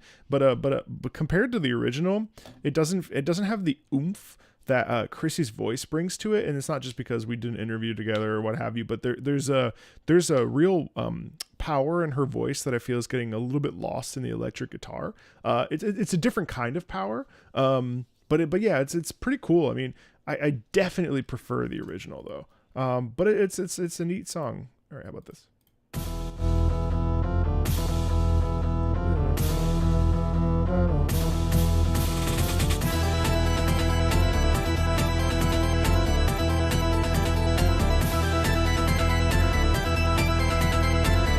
That's so cool. This is the same thing as like Tenenbaum Rosa Songware or something. It's like a Bach toccata.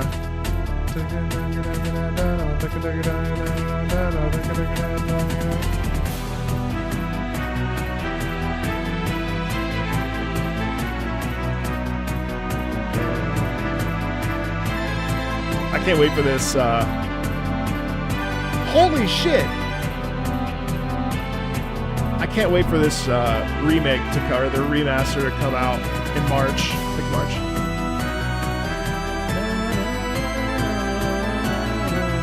It's like straight up just classical music with a bit of a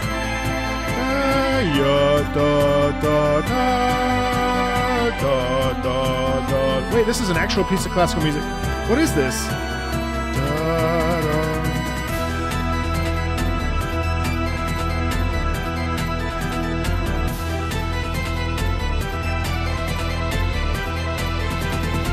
The harmony in the strings. Never heard it in my life.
Okay, that was amazing. I don't know if that's a real song or not, but I love the fact that it sounds like a Bach toccata or like something that we would absolutely hear on the classical stage.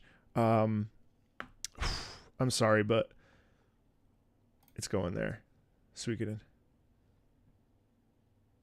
Huh?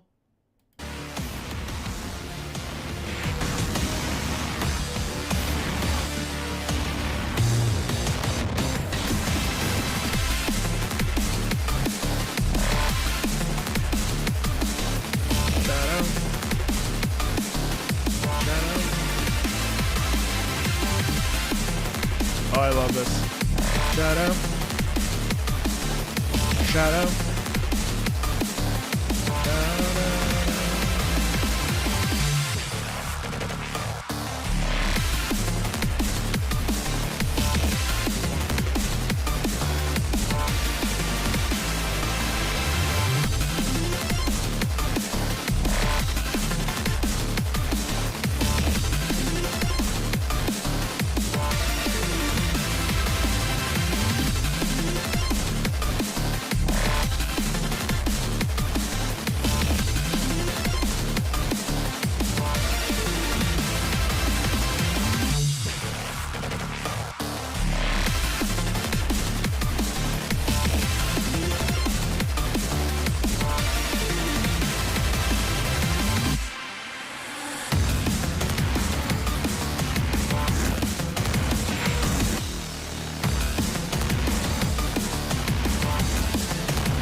Oh, yeah.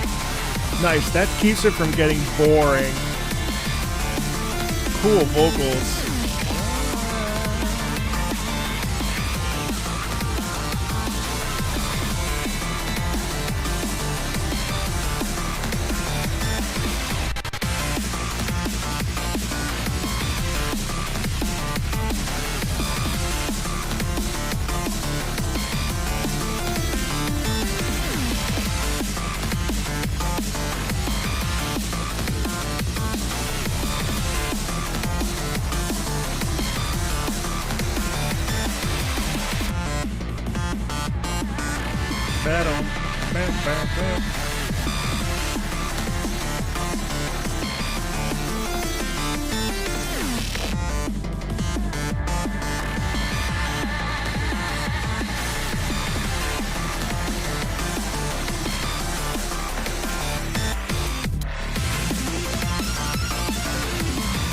Oh my god, the arpeggiation.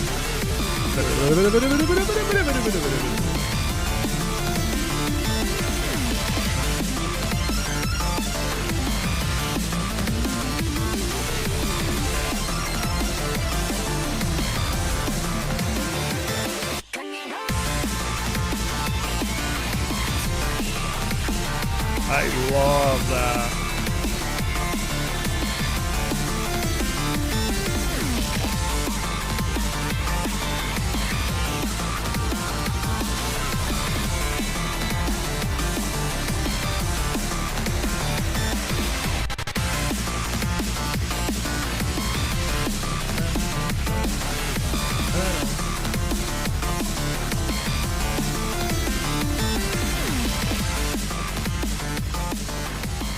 See, that's repetitive in a good way. I loved that. That was awesome. All right, Tunic, I just started playing last night. I was falling asleep, though, so I didn't really get into it.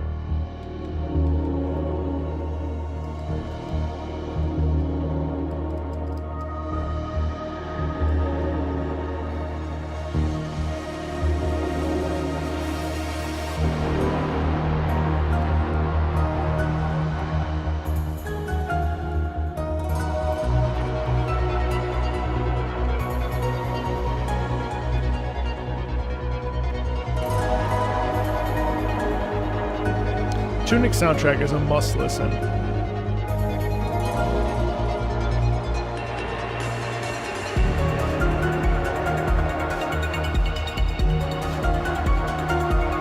It's great for cars, for driving, or like commutes.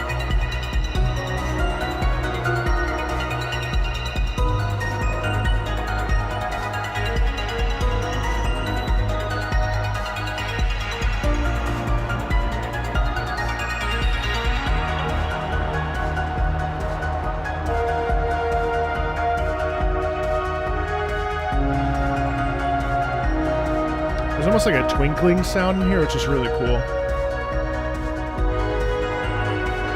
It sounds like a big circle too. Right?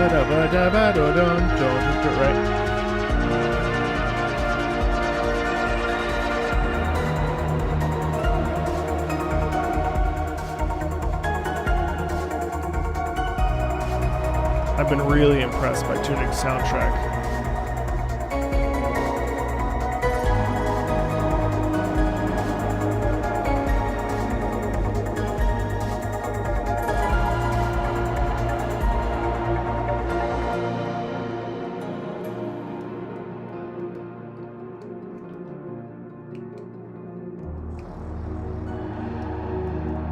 Crazy that's a boss theme.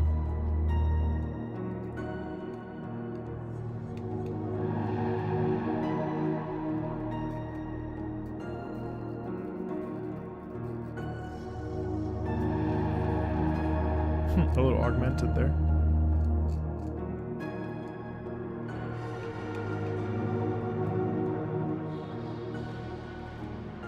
Man, I like both of these themes so much. Obviously, the contrast is quite jarring,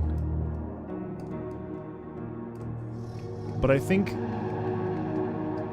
the piece that's most intriguing to me is the Tunic piece. Although I like the high octane feeling of the Tekken 7 piece. Tekken's piece is right in your face, whereas Tunic is a little bit more philosophical. It depends on your mood, really. I guess right now I'm in a philosophical mood, so I think I'm gonna pick Tunic. Tough. I would have picked both, frankly, but. Oh yes.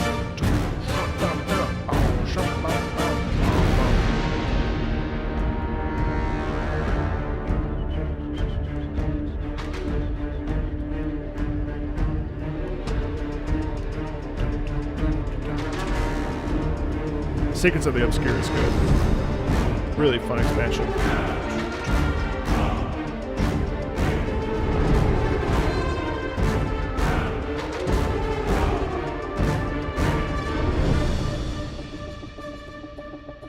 Guild Wars 2's music has slowly been ramping up.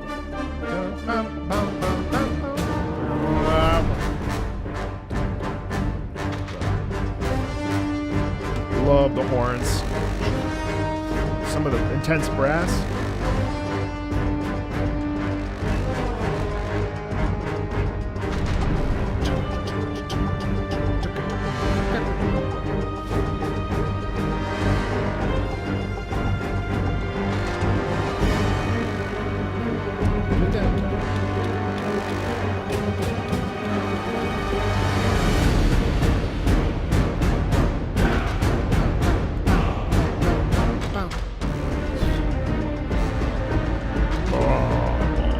Yeah, I just put in 155 hours in Guild Wars 2 earlier this month.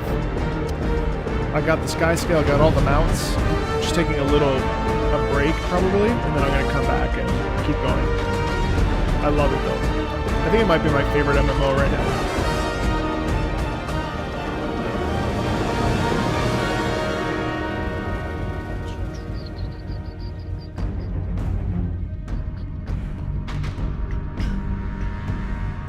This is a cool battle theme because it's heavy. It's got a lot of movement to it. There's some percussion, of course, but in general, it's Guild Wars 2 is free to play. Yeah, it's got up to level 60.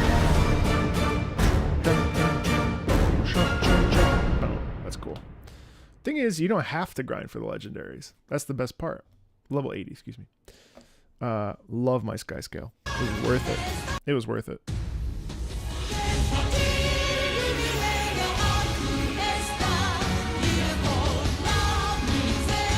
I agree. What a neat piece. This is cool. PSO has some pretty awesome stuff.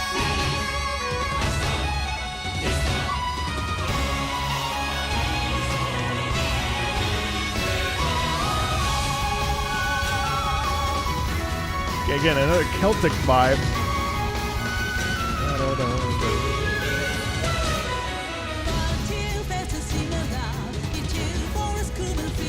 That's cool. That's really cool.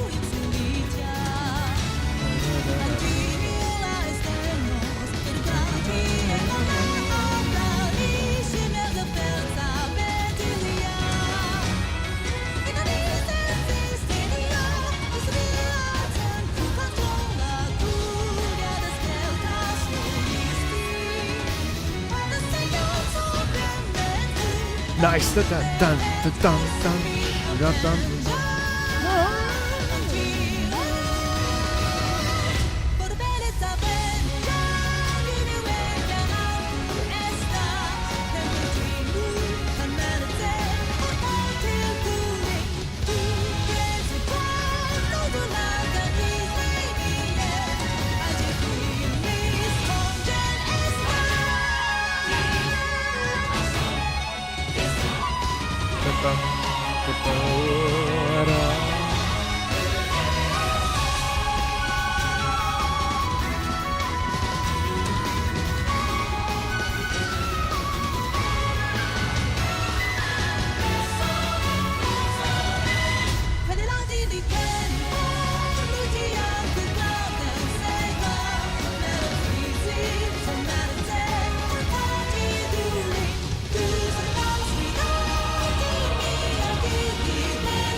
Really interesting harmony there.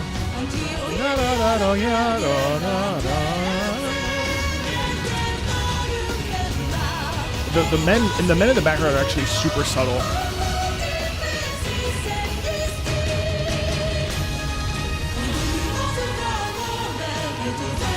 That's cool though.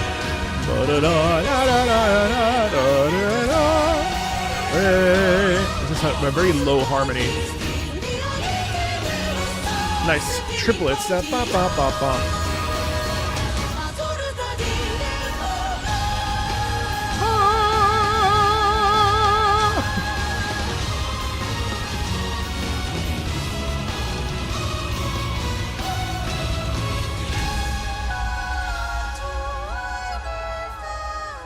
Nice harmony in there too. It's weird. I'm kind of neutral on both of these. So one of the things that I actually love about Guild Wars 2, having played 155 hours of it, is that a lot of the music is not in your face, and a lot of the music is really subtle. What I mean by that is that, like, in MMOs like PSO, Final Fantasy 14, WoW, the music serves a really specific purpose, and I feel like Guild Wars 2's music doesn't. Like, it's sort of it doesn't obstruct the gameplay experience.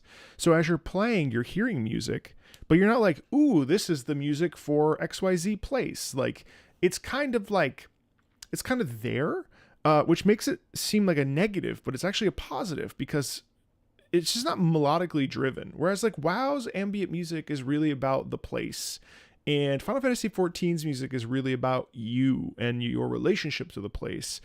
And also, like, you know who the people are and the society and stuff. So it's weird because Guild Wars 2 is very much in the background, even with these boss themes. So it kind of fades. It doesn't. I made a video about it. I haven't uploaded it yet. It needs to be edited. But like the video, it's like I'm not like crazy about Guild Wars 2's music, but I like it because it's really nice.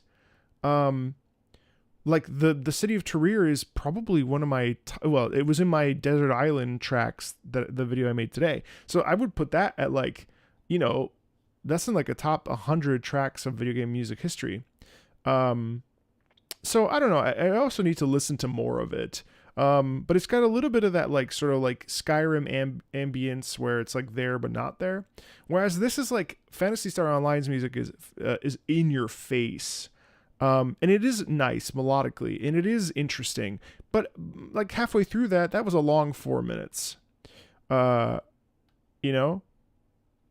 first singing was one of my patrons, Vanyar, shared that, and what a stunning piece that is. Our first singing is a stunning piece for some random VR game. So of the two, I have a hard time with this one. This one is kind of a throwaway for me, if I'm honest with you, even though I'm obsessed with Guild Wars 2 and I love Guild Wars 2. I think I'm going to go with the melodic elements of this and choose PSO. Oh, 13 Sentinels. Okay. Battle Cats?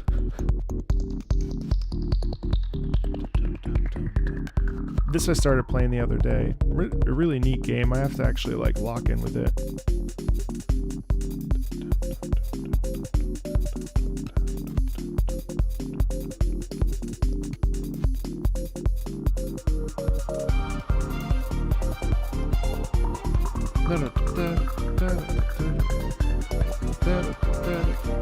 What is Battle Cats?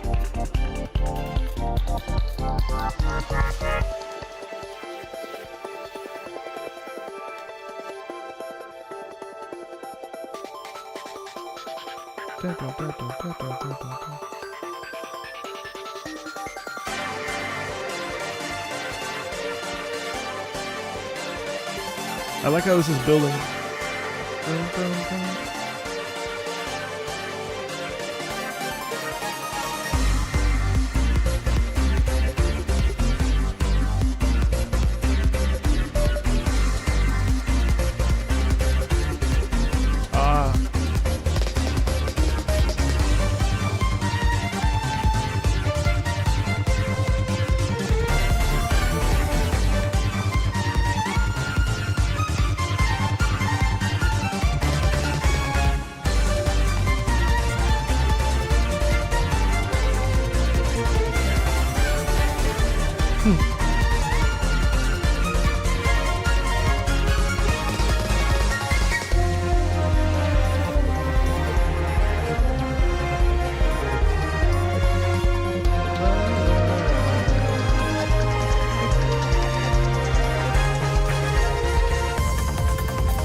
such an ambiance.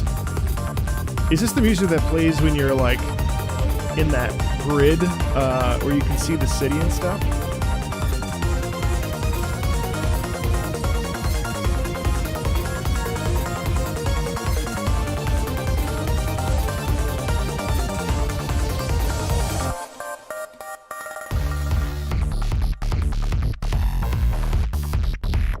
This is also composed by Hitoshi Sakamoto? Holy crap. Oh man, the grunge is sick. Why are they nude in their sentinels?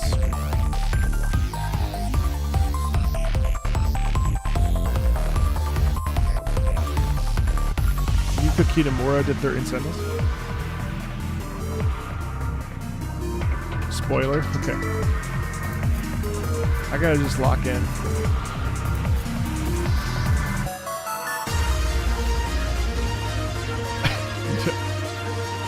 No, I wouldn't be nude. I sweat too much.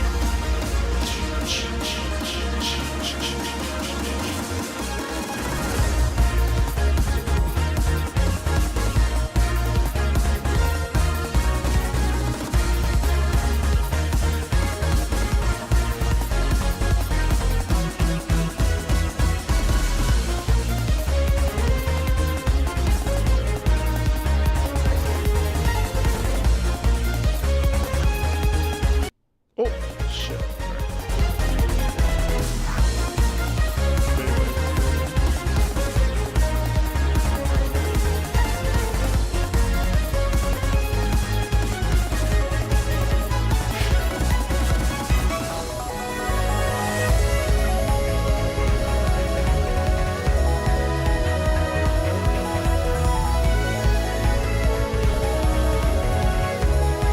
Okay, that's a vibe. Now I'm really intrigued about this Battle Cats, though.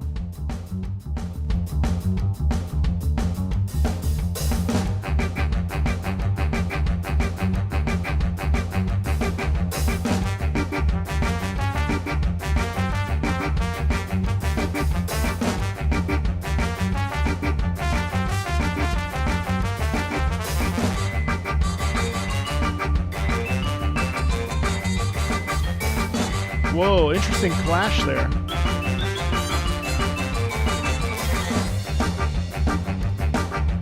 It's slightly syncopated.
I mean, shit. They're actually not dissimilar. They both have a sort of repetitive motion to them. Obviously, the 13 Sentinels Aegis Rim track, I Soleosissimo, had a bit more oomph to it emotionally, but the Rush sound effect, the Rush music of this was also pretty interesting. I really did like the choice of instruments, and I think it is much more playful and much more interesting. All right, last of the 16 rounds. Oh.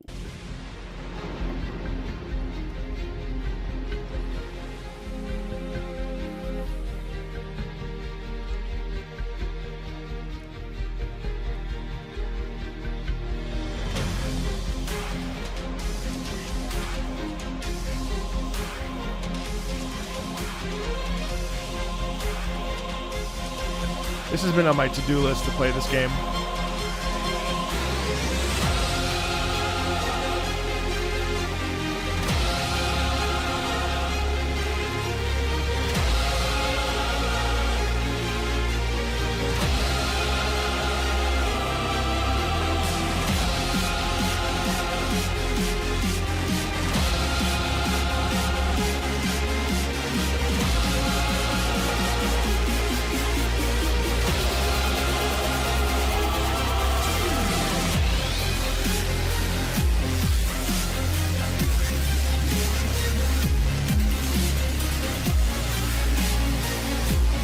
Damn.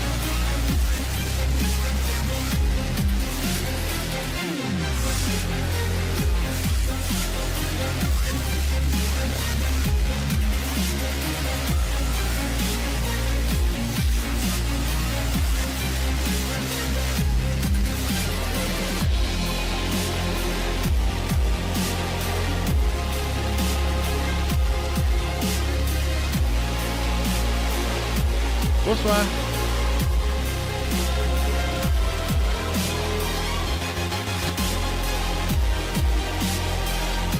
I love the strings.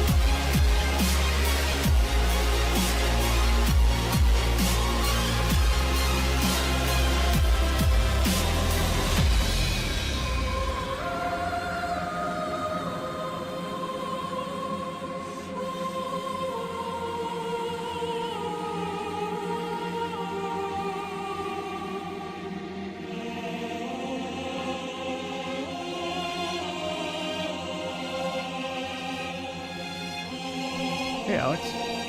This is such an interesting pair between Stellar Blade and this because they're not dissimilar. Wow.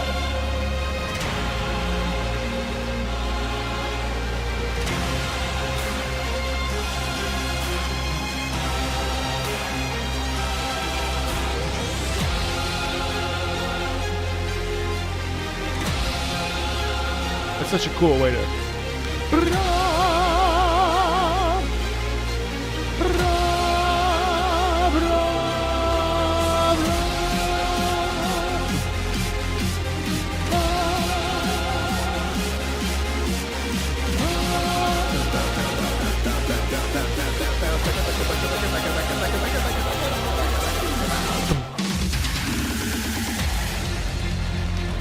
Okay.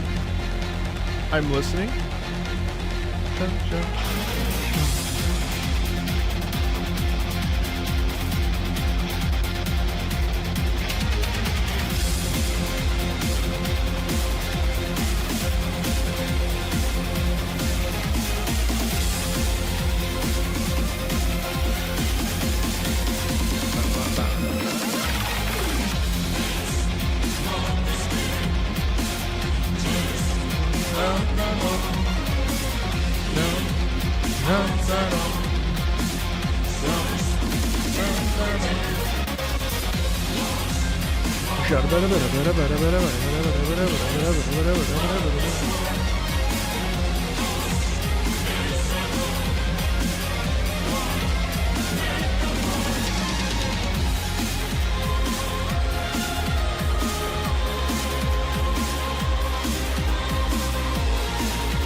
Nice counter melody and the strings coming up there.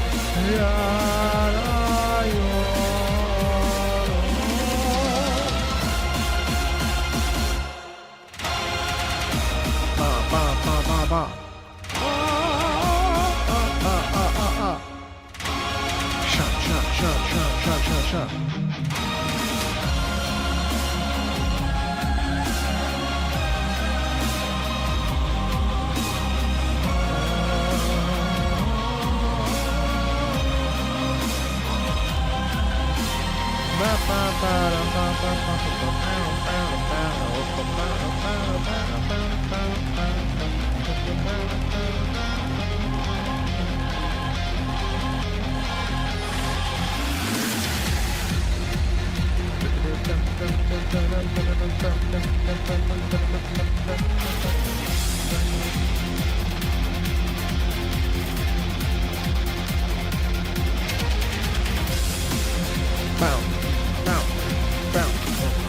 Oh shit.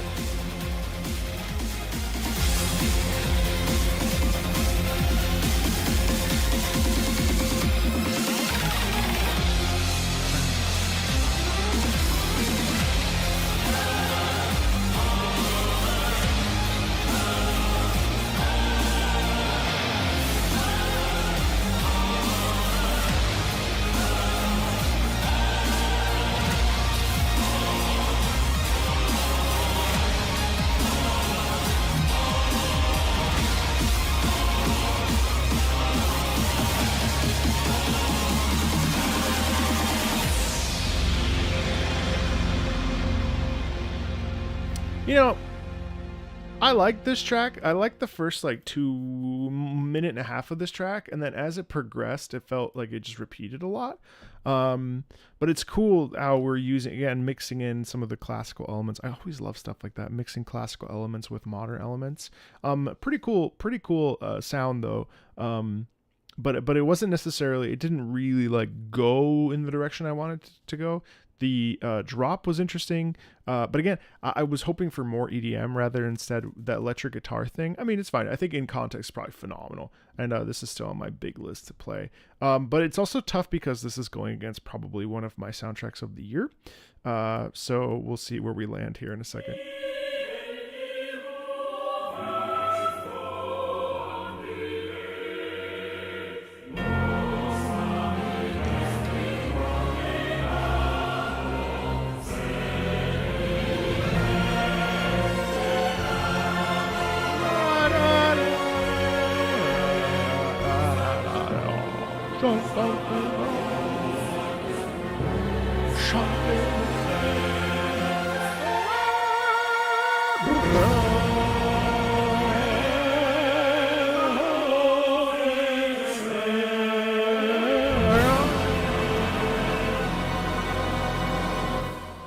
Cool.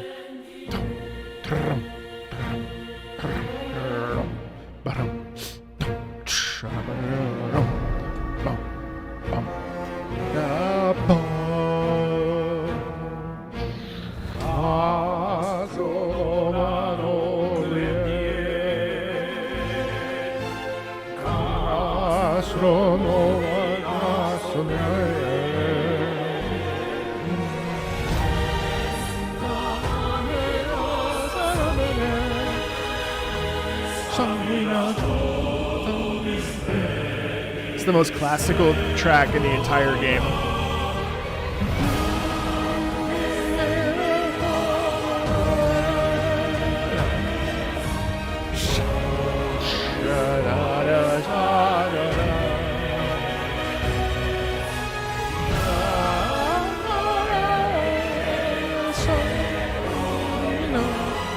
Stellar Blade.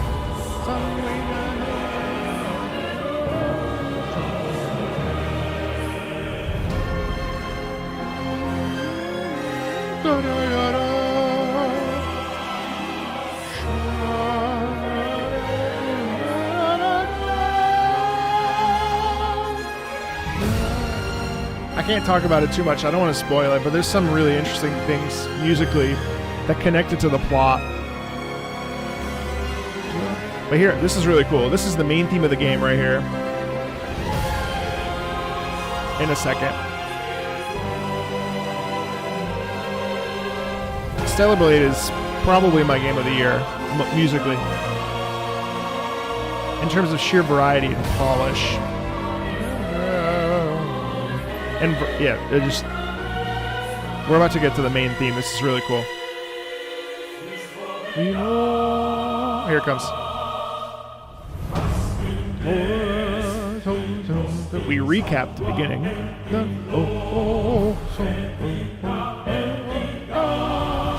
Really nice harmonies there, mixed with the mezzos and the tenors. Strings come in, we swell.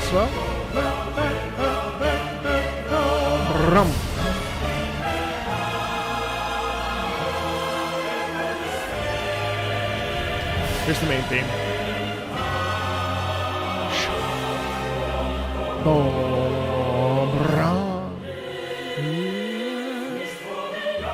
A little bit of dissonance. Here we go.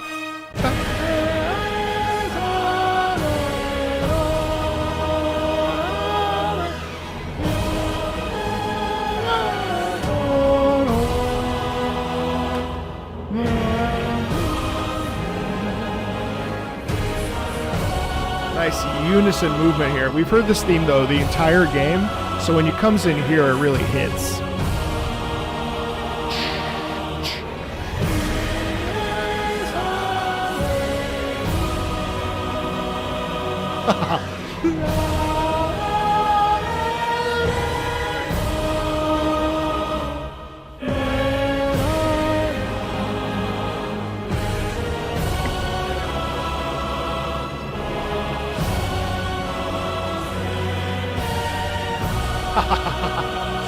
So much joy in that, actually.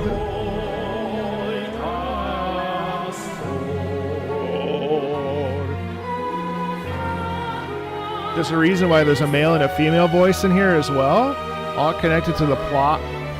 Hey, Matt, what's up, buddy?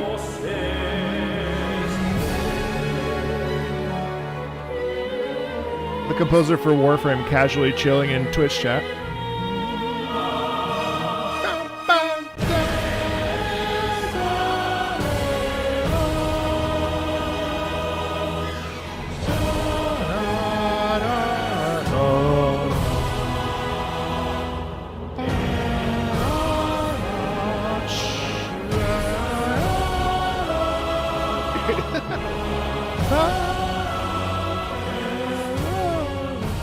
Anyway, you're procrastinating writing more Warframe music by watching a video about me talking about battle music. Stellar Blade easily has probably my soundtrack of the year. This is the most operatic. There's another one here also. I have a video about it called Demo Crawler. It's really, really cool. It's sung by Purnell, who is a YouTuber and a musical artist that is in video games and on YouTube and video game music. But the rest of it is so varied. It's got some hard rock, some electronic, heavy metal, definitely a lot of EDM, just a wonderful, wonderful, wonderful vocals. I really, of the two,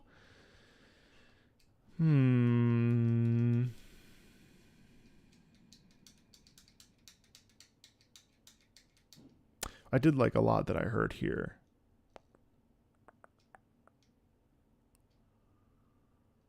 Personal bias. Oh, that's tough. I'm going to go here.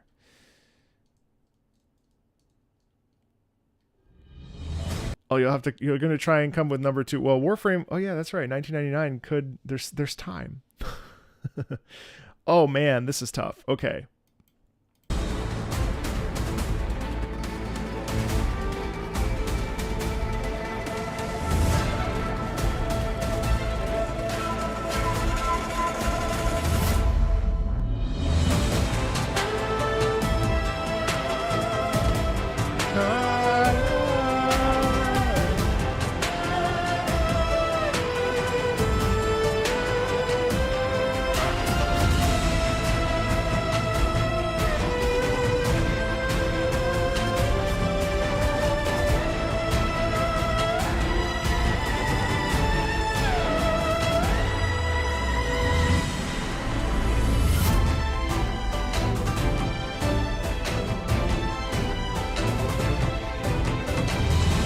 In this round, I'll be doing some skipping as I start to pick up what I'm hearing. But since we've already done a pass, let me just.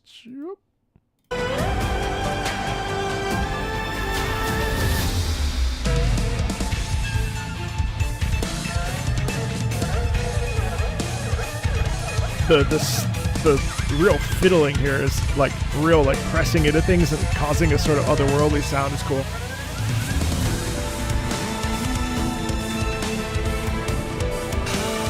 And then the vocals, when the vocals come in.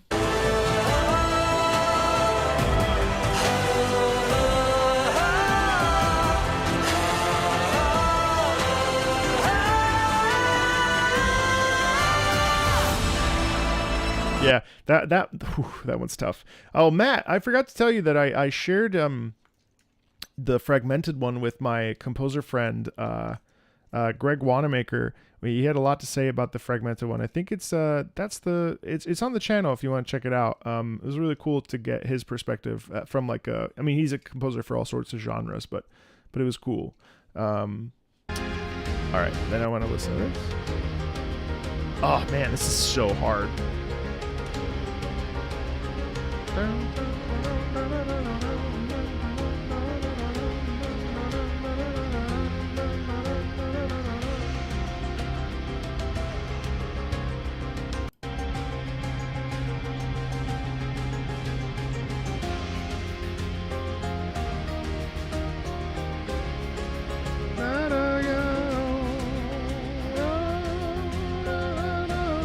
Oh my god, this is so hard.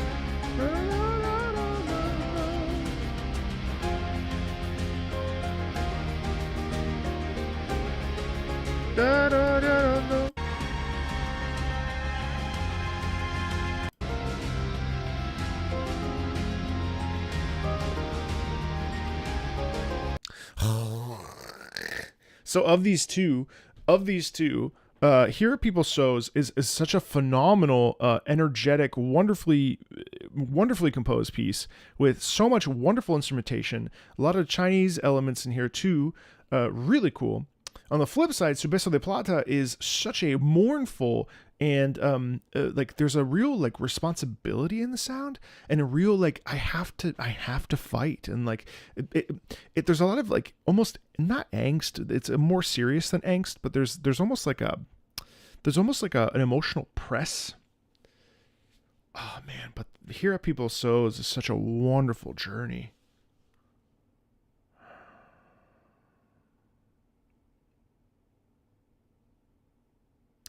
Well, I'm just going to go on instinct. Blasphemous. Oh, Divine Beast versus...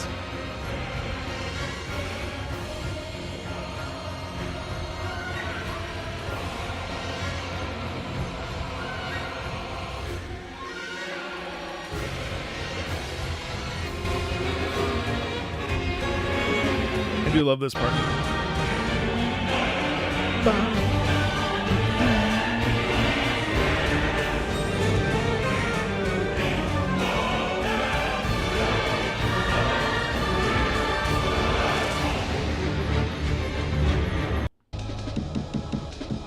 Oh, this song is so fucking cool.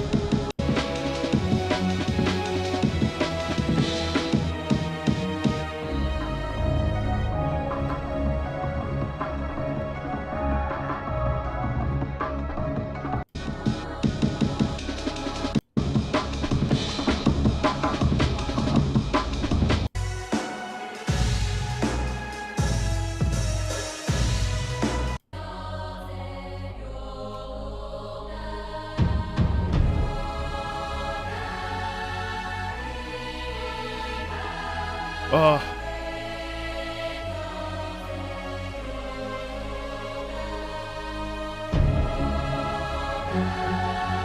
I'm going to pick Lucid from Lunacid because it does something very different than I've ever heard before, even though I love Divine Beast Dancing Lion and I love the power I feel. But Lunacid is more intriguing to me because of the mixture of the children's choir and the fast sort of jungle sound, if you will, the jungle genre, I guess. Okay. Oh, wow.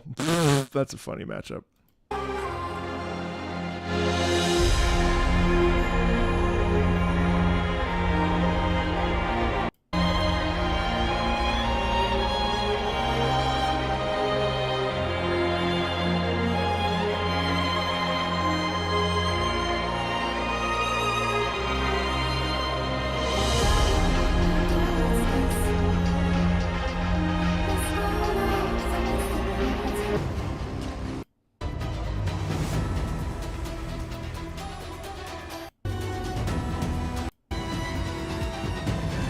It's no-brainer. I love Kings.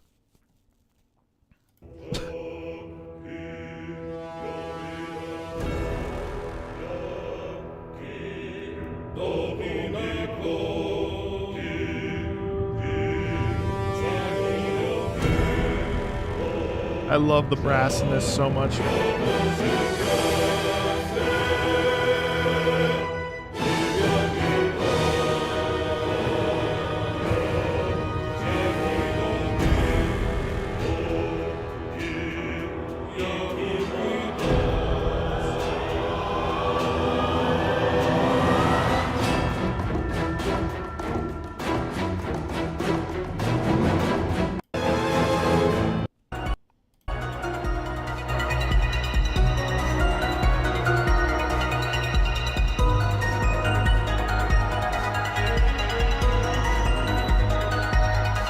I'm sorry about the Tunic soundtrack. They're both so good, but the Tunic soundtrack is so interesting and so special. The fact that it's both ambient and has forward drive is so intriguing to me at this current moment, in this moment in time. Now, tomorrow I could easily tell you that the Legacy of Baal is way more interesting, but the Tunic soundtrack is really special, so I'm going to choose that. Oh, wow, this is a choice and a half.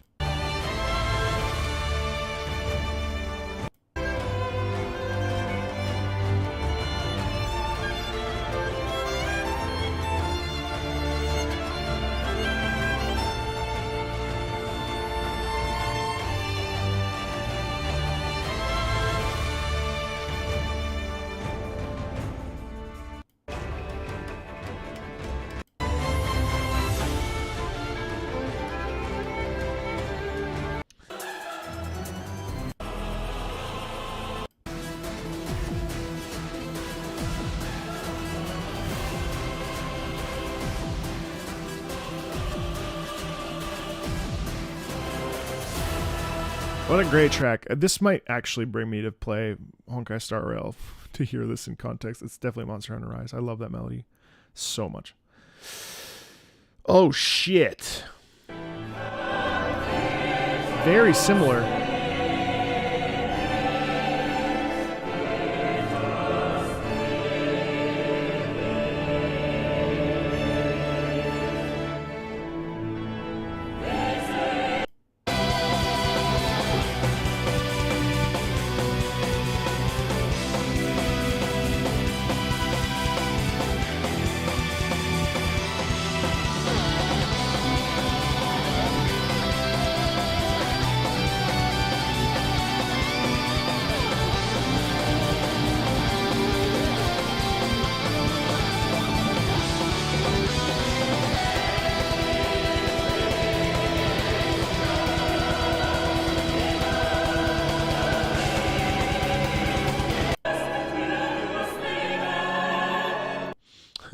Thanks, Dr. Mesam. I appreciate that. I'm glad that watching the channel has made you appreciate music more, and that's all I can really do. You know what I mean? That's really the goal. So.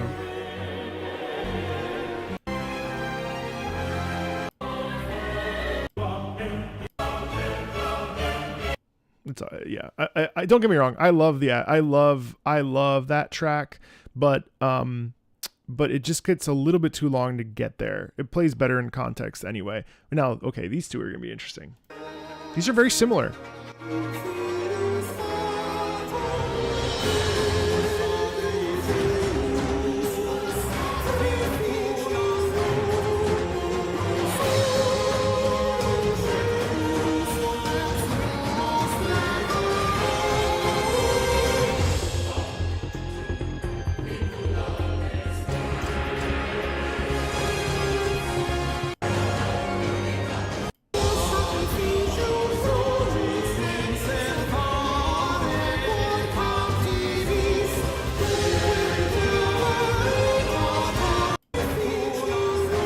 Oh, that's such an interesting track.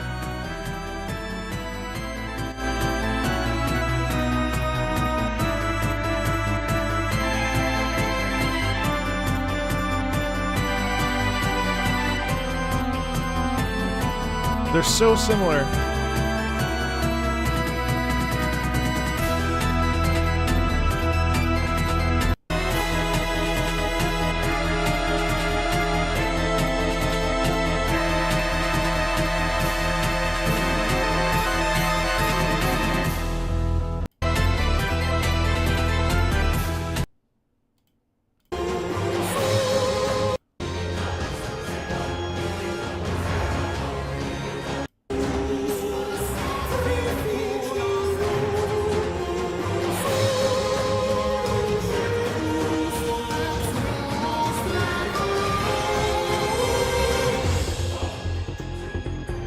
Oh, I think it's Suikoden. Yeah, it's Suikoden. It's such a special and unique song.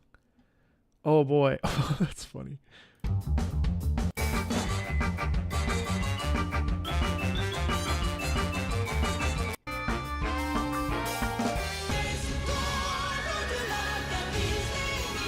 I do love the beginning of this.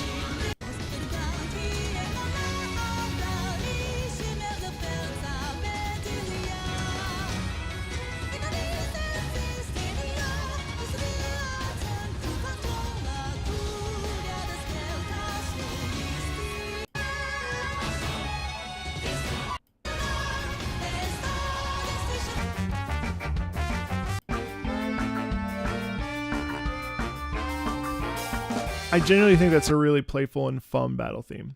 Oh God. Okay. All right. Now it's in now. All right. All right. Here we go.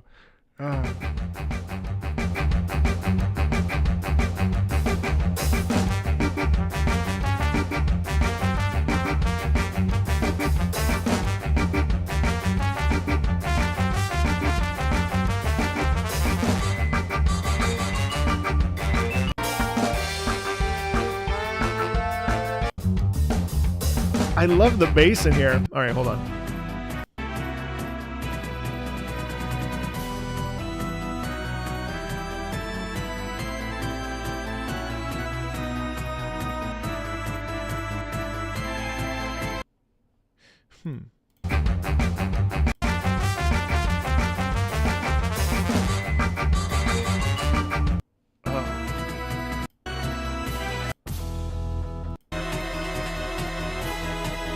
It should not be this difficult.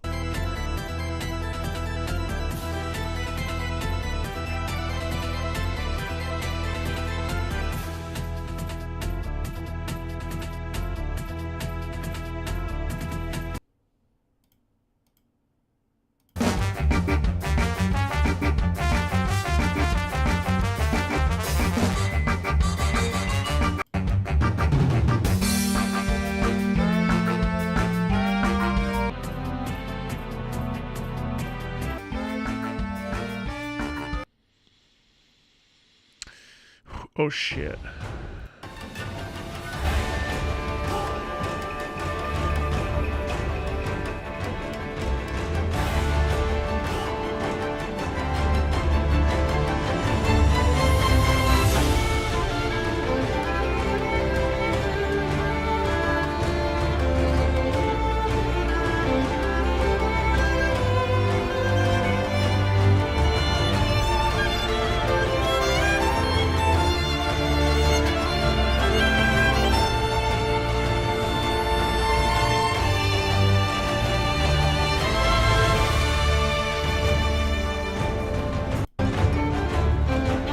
So good.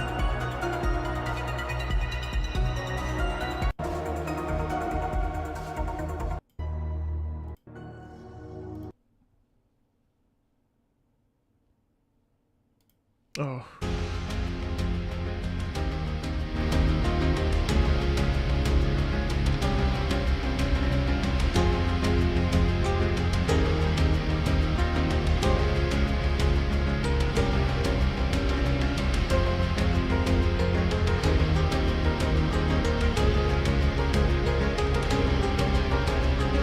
Camera died.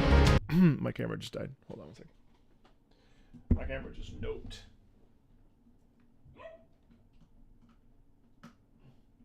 Sorry.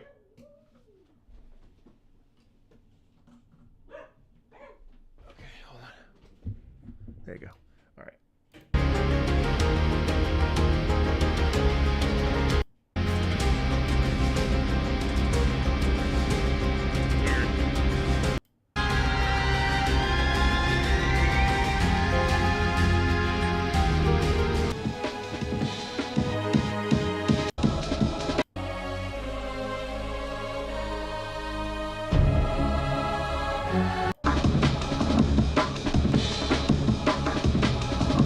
This was such an interesting discovery for this entire stream. This one really stood out to me as so incredibly particular. But this one is just so gut-wrenchingly powerful, and so it's got to be this one.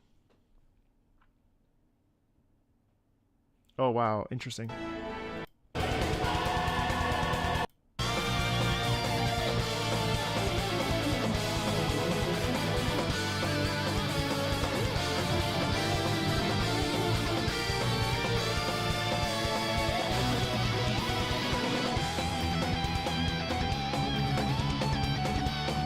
Oh, there's an ad on Twitch?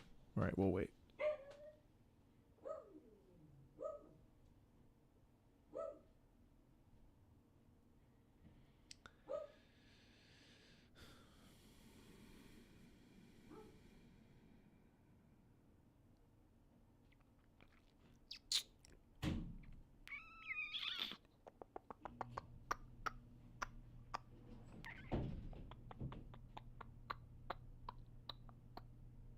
We should be back pretty soon here, so I'm going to go ahead.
Why is it here?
You can't wait for a 15-minute Marco video of Battle Cats called Battle Cats is the cat's ass.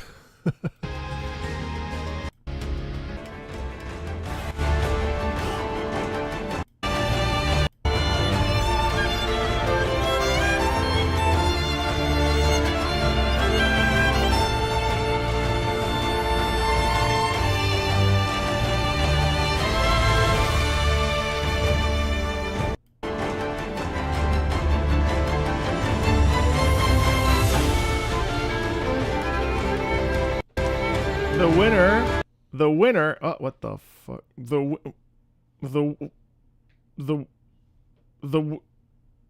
winner, okay, that was the winner of that video game music battle theme battle was, of course, Monster Hunter Rise. The theme from the, what the hell is it called? From the Monster Hunter Rise. What was the name of the theme? Oh god, it was the arena theme. Yeah, it's just so good. It's so Stage of the Strong. It's just awesome.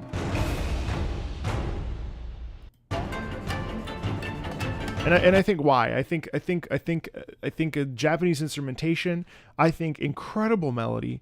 I think, like, what a galvanizing track. And yeah, I am just so thrilled with this. And especially here, I think this was really the selling point, is the fact that it was both rhythmic and melodic, and it had a really phenomenal, strong main motif right here.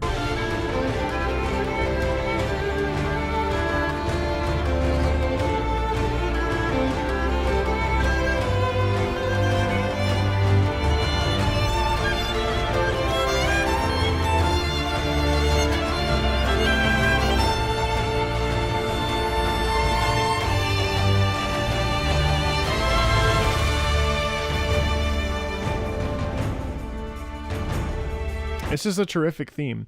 Galvanizing means to carry through, to pick up your weapon and say, damn, I'm going to absolutely fight this battle. Galvanize means that I'm going to win this fight. I'm going to choose to put my fear aside and you know, mind, body, and spirit, and I'm going to pursue this. And if you want the official definition, well, galvanize means to shock or excite. And I really feel strongly about that. That was such a pleasure. Thank you so much for your submissions, over 230 submissions. Thank you so much to my amazing, incredible moderators for helping me with this and for reminding me that we should do this every quarter. Stay tuned for the next one. Stay tuned for those of you that were here on the live. Stay tuned for absolutely the full VOD translated into a video format sometime next week. Thank you for being here. If you're wanting more Marco Meatball, well, in 2 hours, you'll get it. We'll be listening to 20 minutes of ZZZ live DJ at the Cream. Oh, wait, what's it called? live at Creamfields, which is the UK's biggest electronic music music festival. ZZZ and MiHoYo had the honor of performing there. That is, of course, a sponsored stream by HoYoverse itself. So that's very exciting. So we will see you in 2 hours for a 30-minute live stream hangout and listening to and reacting to music, probably more like 45 minutes. All right, everybody. See you later. Bye.